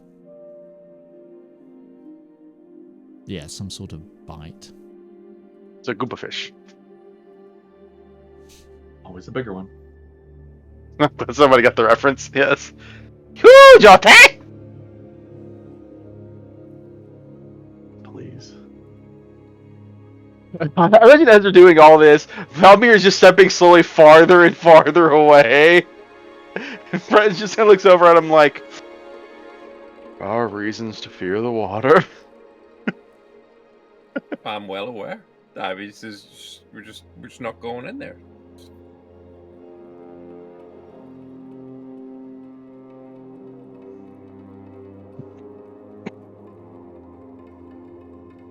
We'll be alright. We should be able to get to most of the seafloor within a day. That's good. No, that's good progress. How long have you been pumping for? 2 weeks. I'll actually be right back. This is gonna take a day, right? It might do. It depends if do you want to try and go down there with as little water as possible? You can try and go down there now. We have the elevator. We're almost finished building the elevator. We have the dive team. If we want to go down and take a look at things now before it's finished. I was gonna say I'd go get more of the dive team. I wasn't able to bring them all. More divers means less chance of me going in the water, so yes. The idea that Mage literally did this way so that one of the characters would not be left out due to his severe phobia of going in the water. I was just going with... Look, it's also logical planning of how Zep would approach this situation. Well, if we're struggling to get through the water, let's remove the water. Not a barrier to entry if it's not there. Exactly. It's how they make bridges. Yeah. Although that's less, you don't It's build not a in bridge the middle of the ocean. Yeah. Yeah, it's just extended, zepified.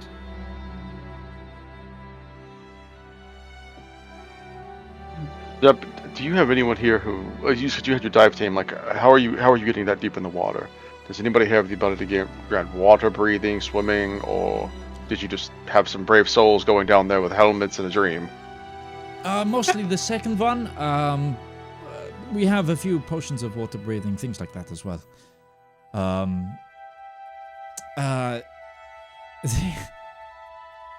Moses has been working overtime. I understood that reference too. Moses Do is we want also me to go get alive. the rest of the dive team?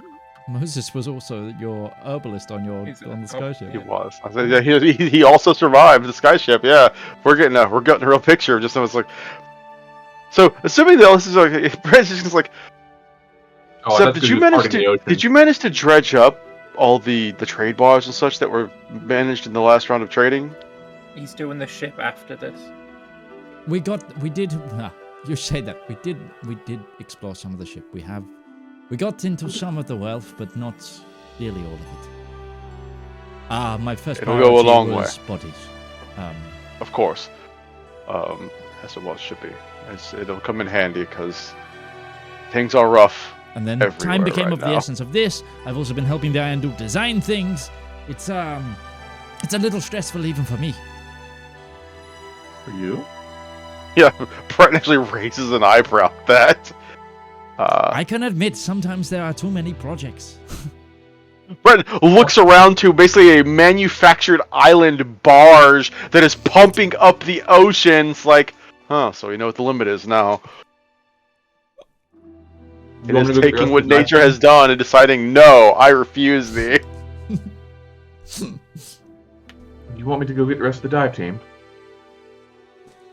I still think it might be a better idea for us to take a look first, where as full as could be, and then once we get an idea of what we're looking for, if we need the rest of the dive team, then you could get them. Okay. Let's put on our swimming caps then. Valymr, are you actually going to come, or are you going to stay up here?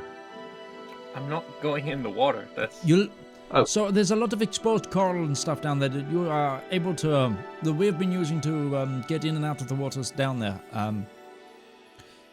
Might be useful to have you down there just in case if you are going down there now.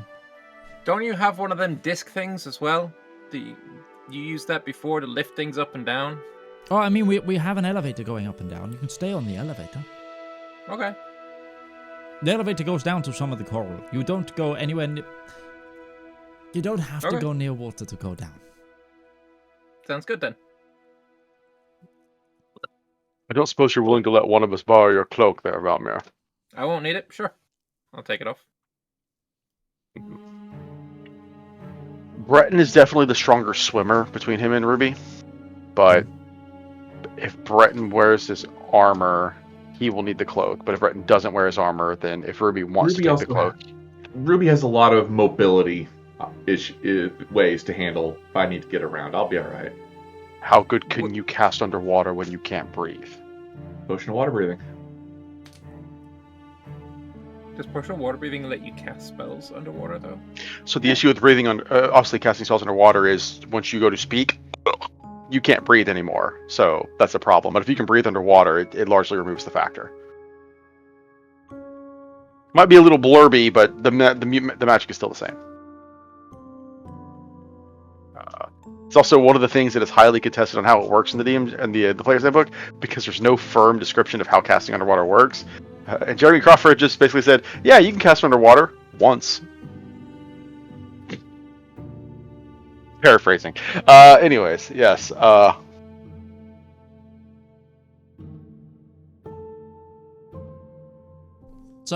all right. I'll let Ruby take the cloak, and I'll take a potion of water breathing. I don't think Breton's gonna put his armor on for this, just for easy mobility. Okay. It is about 10 minutes down on the elevator. Here we go. Good luck. Breton, he still has the blade of equilibrium on his back. He still has the long sword of warning on his side. But you specifically, he pulls out a dagger and just like tucks it higher up on his like lapel, because those are not going to be useful underwater. That dagger is going to save his life. Totally fair. Yeah. You see the other divers like sort of prepare themselves. The sea elves, some of them like flex their necks, and you see like the ripple of gills. And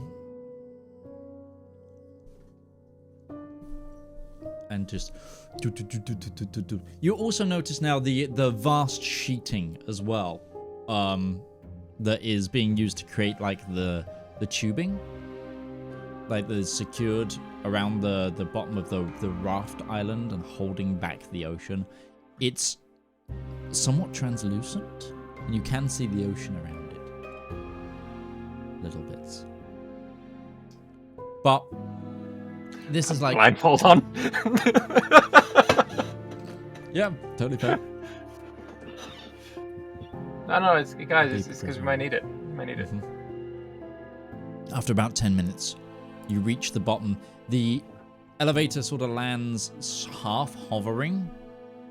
Also, the control is on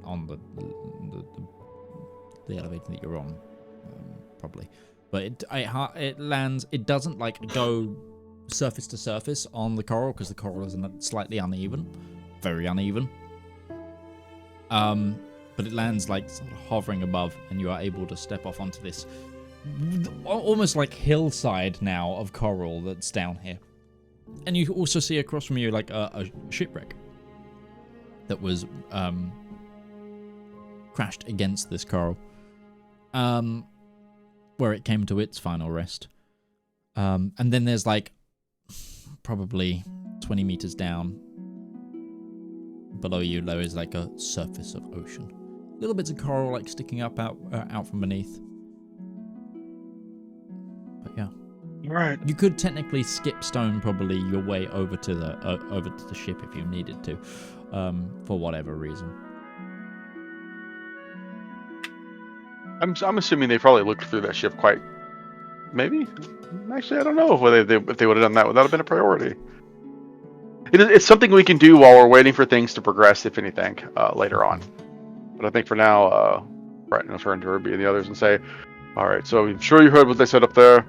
The soul chain has a protective force around it. It is rejecting any attempts to move it. It is being difficult. No need to probe it deeply. No need to see if we can just power through and figure it out as we are now. Doing that seems like a risky job. Let's just try and get a sense of what's going on down there and get back into one piece." Ruby will nod at that. I agree with everything. Okay. Looking around, did any of these? I'm assuming these divers have weapons that they use that are suited to using underwater. Do any of them have a spare trident or something that would be useful for Breton to use? Breton does not have weapons that are suited to use underwater. I would have said you would have been able to pick up a spear or trident at the top. I will say we can hand wave that. You will have been able to pick that up, like a harpoon or something, up the top that you'd be able to use underwater. All right then. So Breton will take that with him, in case it needs to come up. It's so awkward. Here's the blade of equilibrium, and Breton uses a trident. Here's a blade of equilibrium. Here's a fishing spear. Swimming. It's a bitch. Breton's good. Breton will down a potion of water breathing. Yep. Everybody else can breathe underwater. Has great swimming, so let's go. Okay. Here we go. You Bye, dive. Valymr. Boosh. Toodaloo. How's everyone's eyesight? Breton also can't see underwater. That's a fair point. Dancing orbs will boop, boop, boop, boop, pop up. Okay. Globe. Don't worry, darlings. I've got you. It's like I immediately went to I've got a turn. That You have a light. It's called paint. I have a lantern that doesn't do anything underwater. Are you, as a dive group, with your manipulations of your hands and stuff, are you going to try and split up and look for clues? Or are you going to try and stick together in force? I mean, presumably, Zep could have given us a fairly good indication of where the soul chain was. Yes. So Breton's focus would want to go to be getting to as close to that as possible and investigating whatever this force that is resisting influence would be. Okay. Mm-hmm.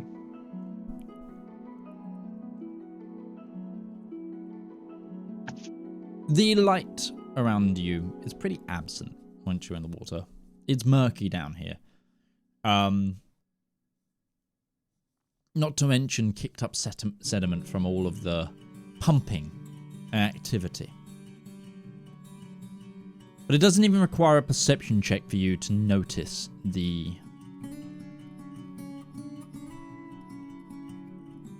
pulsating colours in the distance.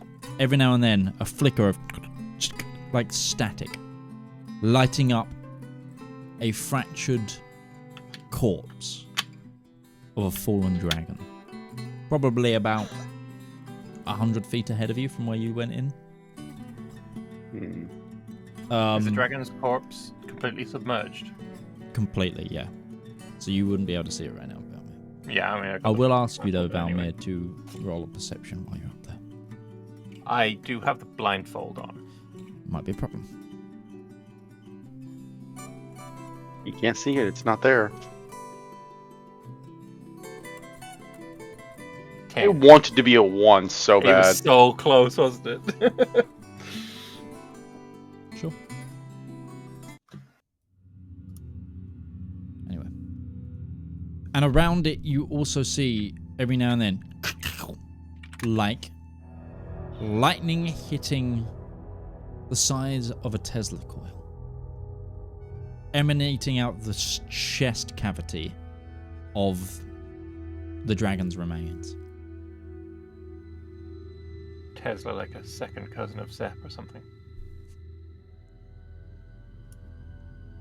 It is the only thing you can clearly make out from under here because it is lit. Everything else around you is like murk. Is there any strange vibes coming in the general vicinity due to Not that you can being in nothing in the like ethereal plane? No, Nothing within 10 feet of you, no. Fair enough. But to those of you underwater, you see this about 100 feet in front of you. You see the corpse of the dragon sort of like almost bioluminescently lighting up every now and then from this like sort of blackish, bluish, purple lightning. Similar to that was rippling through the crystal itself when the dragon was alive. Wild curiosity. Does it have a face? Does what have a face? The storm in the water. Rippling black lightning, cloudy looking thing. That's intermittent. It doesn't seem to. It's like, you know how movement looks when you're in strobe lighting? Yes. That's kind of the effect that it's giving off at a distance. Every now and then you just see a light up and an after image of this draconic corpse, and within it the soul chain, because the soul chain is emitting this light and lightning, should I say. Its very existence is warping reality around it. Breton, you have pretty decent eyesight. Because of your natural perception, I will allow a perception check at disadvantage during one of these light flashes. Sure.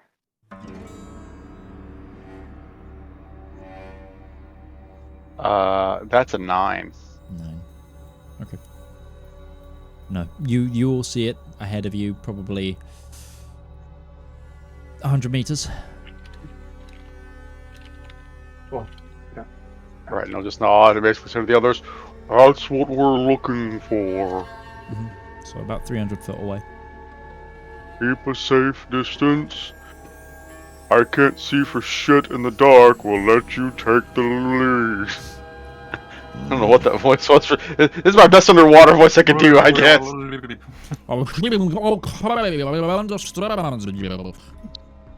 Mr. Geppetto! Okay. How close are you wanting to get?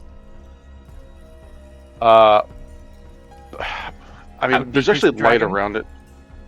The dragon is pretty big. No, how deep though? Like between the dragon and the surface of the water, like how much distance?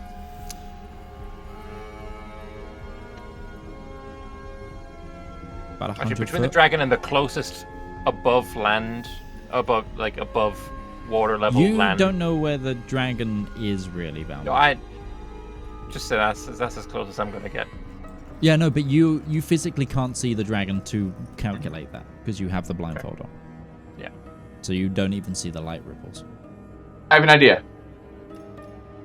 As long as it's shock therapy. Mr. Krabs, I have an No, idea. Ruby is going to reach into her pouch and pull out a scroll of clairvoyance. Okay. You're underwater, right? Yeah, eligible. Not going anywhere. Yeah, and from it, she can cast the spell, and she will choose seeing, and the sensor will be relatively close to the storm. Again, I'm sorry, I need to clarify. It's not a Down storm near the soul going- chain. Yep, sorry, where the lightning is popping up. Okay. See what I can you see talk to down the there. dragon. So you're using... One of my scrolls of clairvoyance. I have 5. I'm down to 4.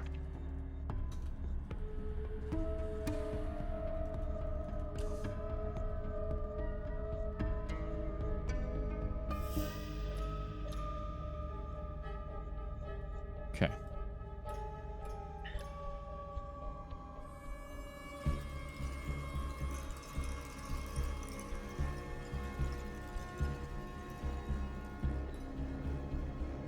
Give me 2 seconds. Okay.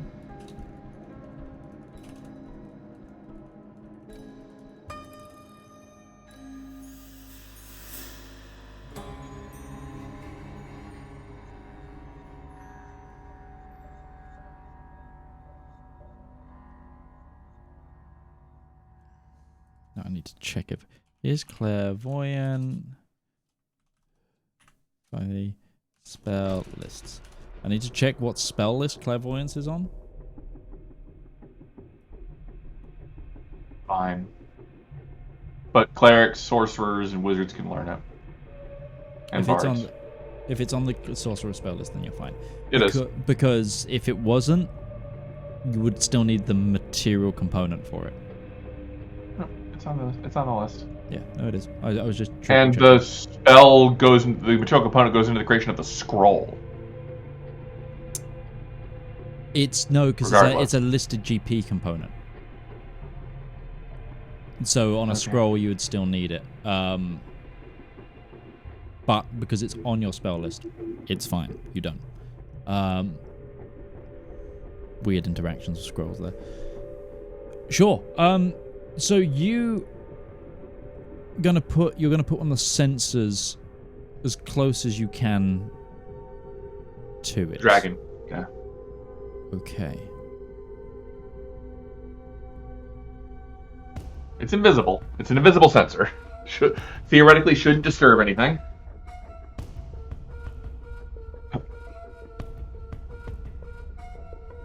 You said the dragon was maybe 100. You said meters away? Yes, so about 300 feet. Range of clairvoyance is a mile. Yeah, it's a mile, so it's totally within range. Clairvoyance is a mile. So there's a moment here where, as you're doing this, the immediate realization is, why didn't we just do this back on the boat? I need to be able to see it. Need to be or able be to see familiar it. with the location. The whole point of clairvoyance is so you can see some. It's fine. It's fine. It's not scrying. No, it's not the same as scrying. It's You create an invisible sensor within a range location familiar to you, a place you visited or seen before, or in an obvious location that is unfamiliar to you, such as behind this door, around a corner, in the grove of trees. I thought it had been described that we could see the flashing of the soul chain from up on the boat. No. Okay, sure. This is not arcane eye, so sure. Yeah, it's because if Valymr didn't have the blindfold on, he'd struggle to see the flashing. Ruby, yes. Are you switching between seeing and hearing? You're doing seeing right now, yeah? Seeing right now, yeah. So what you see is, you get it, you think pretty darn close. You get a full look at this dragon's corpse, essentially, lying there in the silt. And every now and then, the area lights up again, giving you a bit more vision for a moment. And you see, in that light, the gem, the soul chain, is just rapidly rotating inside the corpse of the dragon. And every now and then, it seems to be like grating, and that's giving off sparks.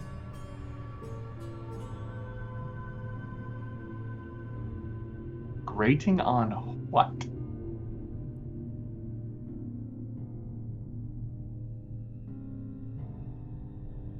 Edge. What is it grating against to give off sparks? The atmosphere. The world around it. As if there was substance to it.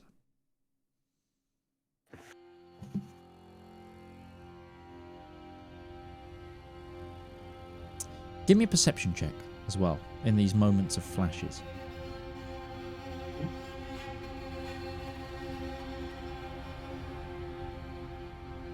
We who are perceptive, roll a 9. It's also because this relies on your vision as well. We still have our sessional inspiration. We haven't used it. That's true. You do have the sessional inspiration. There's only 10 And we're like 10 minutes off from session being done. Yeah. Sure, why not? You also have your D12s if you want to add to it. I'm gonna hold on to that. You see... You see... With a 9 and proximity, you do see a shadow in the water. The other side of the dragon. Moving really slowly. Almost imperceptibly slowly. But you just get a flicker within the lightning. Not enough to see what it is, but enough to notice that was movement. Okay. How far can they go? 120 feet? Extend cast is 240. If we can get 60 feet closer, I might be able to provide some illumination. Because there is something down there.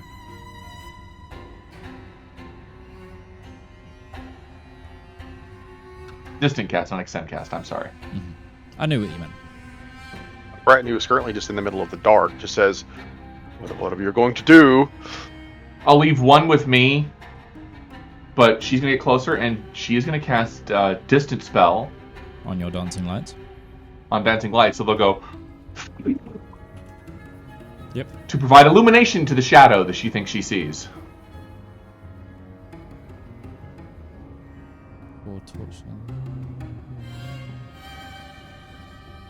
Light, each light sheds dim light in a 10-foot radius.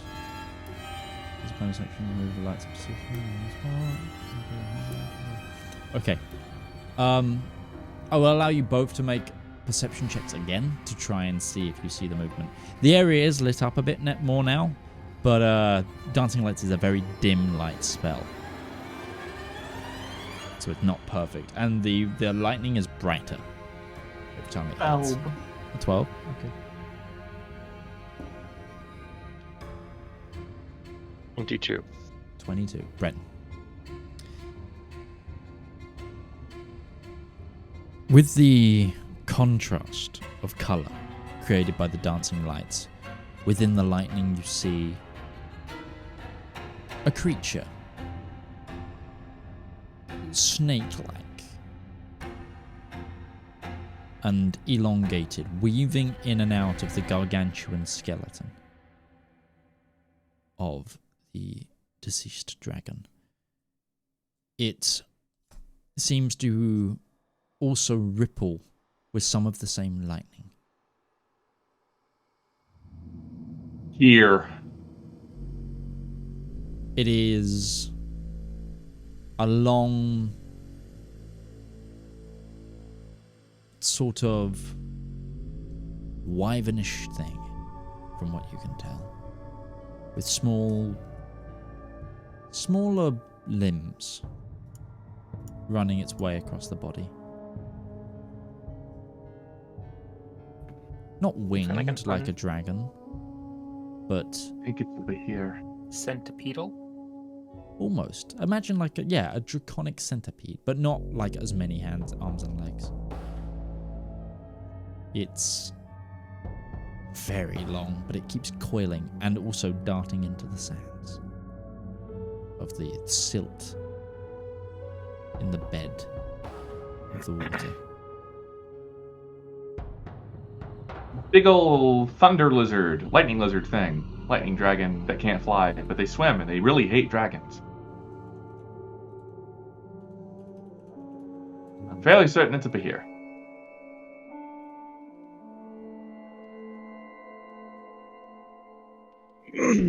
Yeah.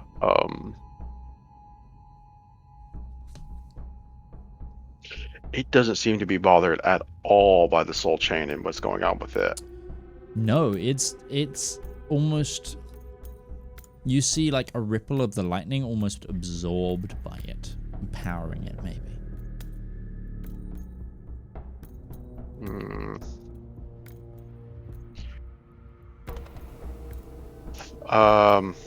Bring the lights back to me. There's definitely something in there. I think whatever attacked the dragon is using the corpse as a layer. Soul chain doesn't seem to be affecting it, and that's a concern. I will cast light on Breton's sword.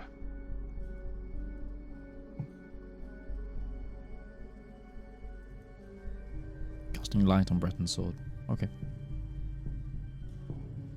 Without Valymr, this battle is going to be extraordinarily difficult.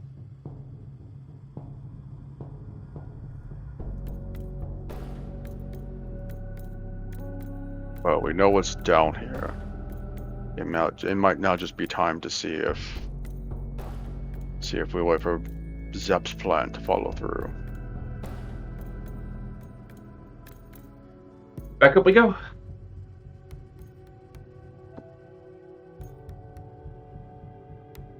Okay. You swim back to the point at which you entered the deeps and climb back up onto the coral. Valymr stood above you on the coral. How'd it go? What was down there? Monster. I think Living in the skeleton. Monster. Fun. I think it's feeding off the soul chain. And the Very dragons that fun. go down there.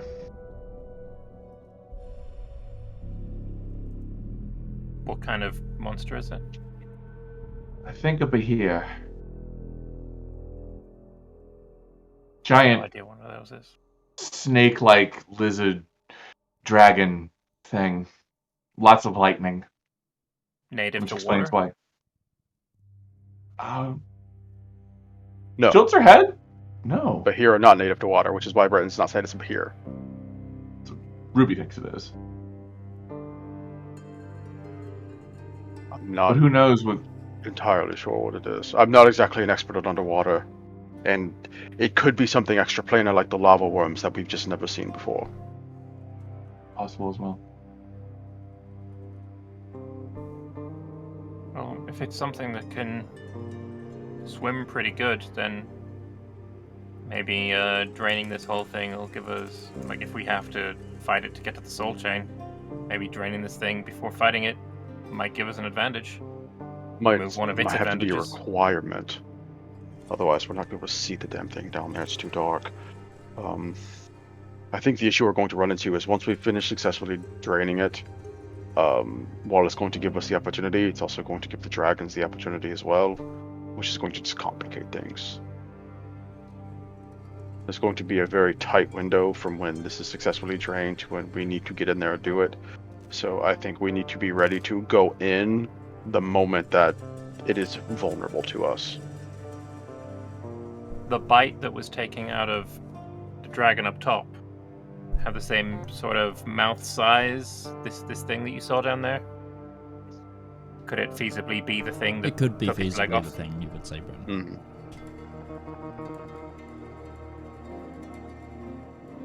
So is there an impression, because the way Zep described it is there's almost like there's a torrent or something that was swirling around the skeleton. Did we see a torrent, or was it the creature moving? You think it might be the creature moving? Creature moving, and it's just that they got too close and the creature decided this is a snack now. You're in my lair. Mm-hmm. This is going to be a really been real energy question. problems as well. Sure. Breton is an individual well versed in extraplanar threats. Mm-hmm. Did this creature? Because obviously we were seeing the way it was just lit up by the lightning. Did it seem like it had a physical form, or did it seem like it had a moderately intangible form? Ooh. Like, was this just a really long dragon, or, and I might be burying the lead here, and I apologize if I am, Midge. Did it seem like this thing was more just like the water itself was moving around? You're thinking a Leviathan. I'm wondering if this is a Leviathan. Sure. Give me a nature or history check. At advantage, I'll allow you because of the extraplanial stuff. You've tried to tie it to your background. I'll make a history check because I love when I can use a proficiency. Sure. That's a 23. Okay. Whilst Leviathan-like, it wasn't nearly big enough. Mm-hmm. Whilst, and it Leviathans looked, also don't. it also looked corporeally there.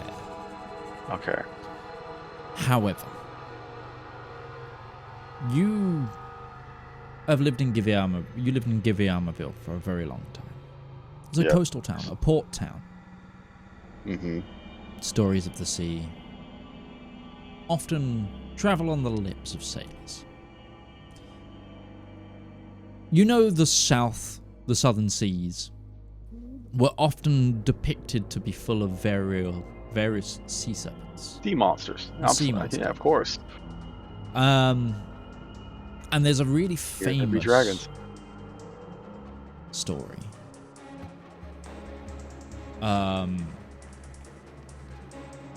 Of a sea serpent that went by the name of the Pale Banshee. The Pale Banshee. Sailors would often say it would often be cited for attacking ships that went to the southern end of the Channel of Divinity, and it would attack during storms. There's few sightings of it it was a sea serpent that was almost translucent. It also could almost control the storm itself. Not extraplanar. Something native here. Huge, but not gargantuan. Not a monstrosity of that ginormous size. Big, but not, insanely big. Is it because it's not even as big as the dragon if it's living inside the dragon's body? It's kind of like Correct. maneuvering in between. This dragon was The dragon was huge, though. It was Island-sized, gigantic. yeah. Yeah. the island. The dragon was comparable to your skyship in size. So Yeah. So just to say this thing is smaller is not to actually really demean its presence at all. Sure. Yes. The Pale Beast. Pale Banshee. Yeah. Pale Banshee. From what you saw,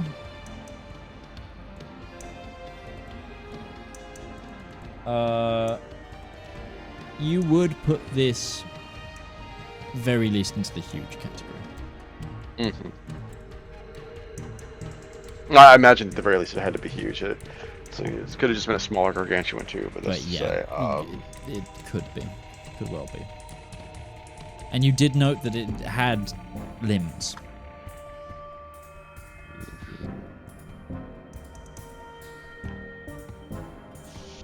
he'll look to the divers. They're sea elves. Mm-hmm. Obviously, this is a legend that we know from Givre of Mavel in the Southern Islands, so this is pretty far from the Eladrin Empire. But he'll just say, "Are any of you familiar with the legends of the Pale Banshee?" Mm. Yeah, what story Mom used to say. They nod. Yes, the water ghost. I think that's what we're dealing with here. you, the sailors, ever a superstitious bunch, all begin to just mutter and like sort of ritual. Like one of them ritually fondles a necklace. One of the, instant sort of Superstitious lot they are. Yeah. So who feels like killing a legend tomorrow? Is that where we just end session? Yeah, and right, that is where you will end session. Ruby's hand goes up. Ruby's hand goes up. So, join us next week where we pump out some ocean and fight us some ghosts. But until then, all I've got left to do is to thank those who have been here. Thank you to Lord Lambert, to DM Lake, and to Bethany Rose. My name has been Midgeman. We have been the Elendor Chronicles cast, and we'll be back next time. Until then, we'll see you. Have a good time, everybody. Toodaloo.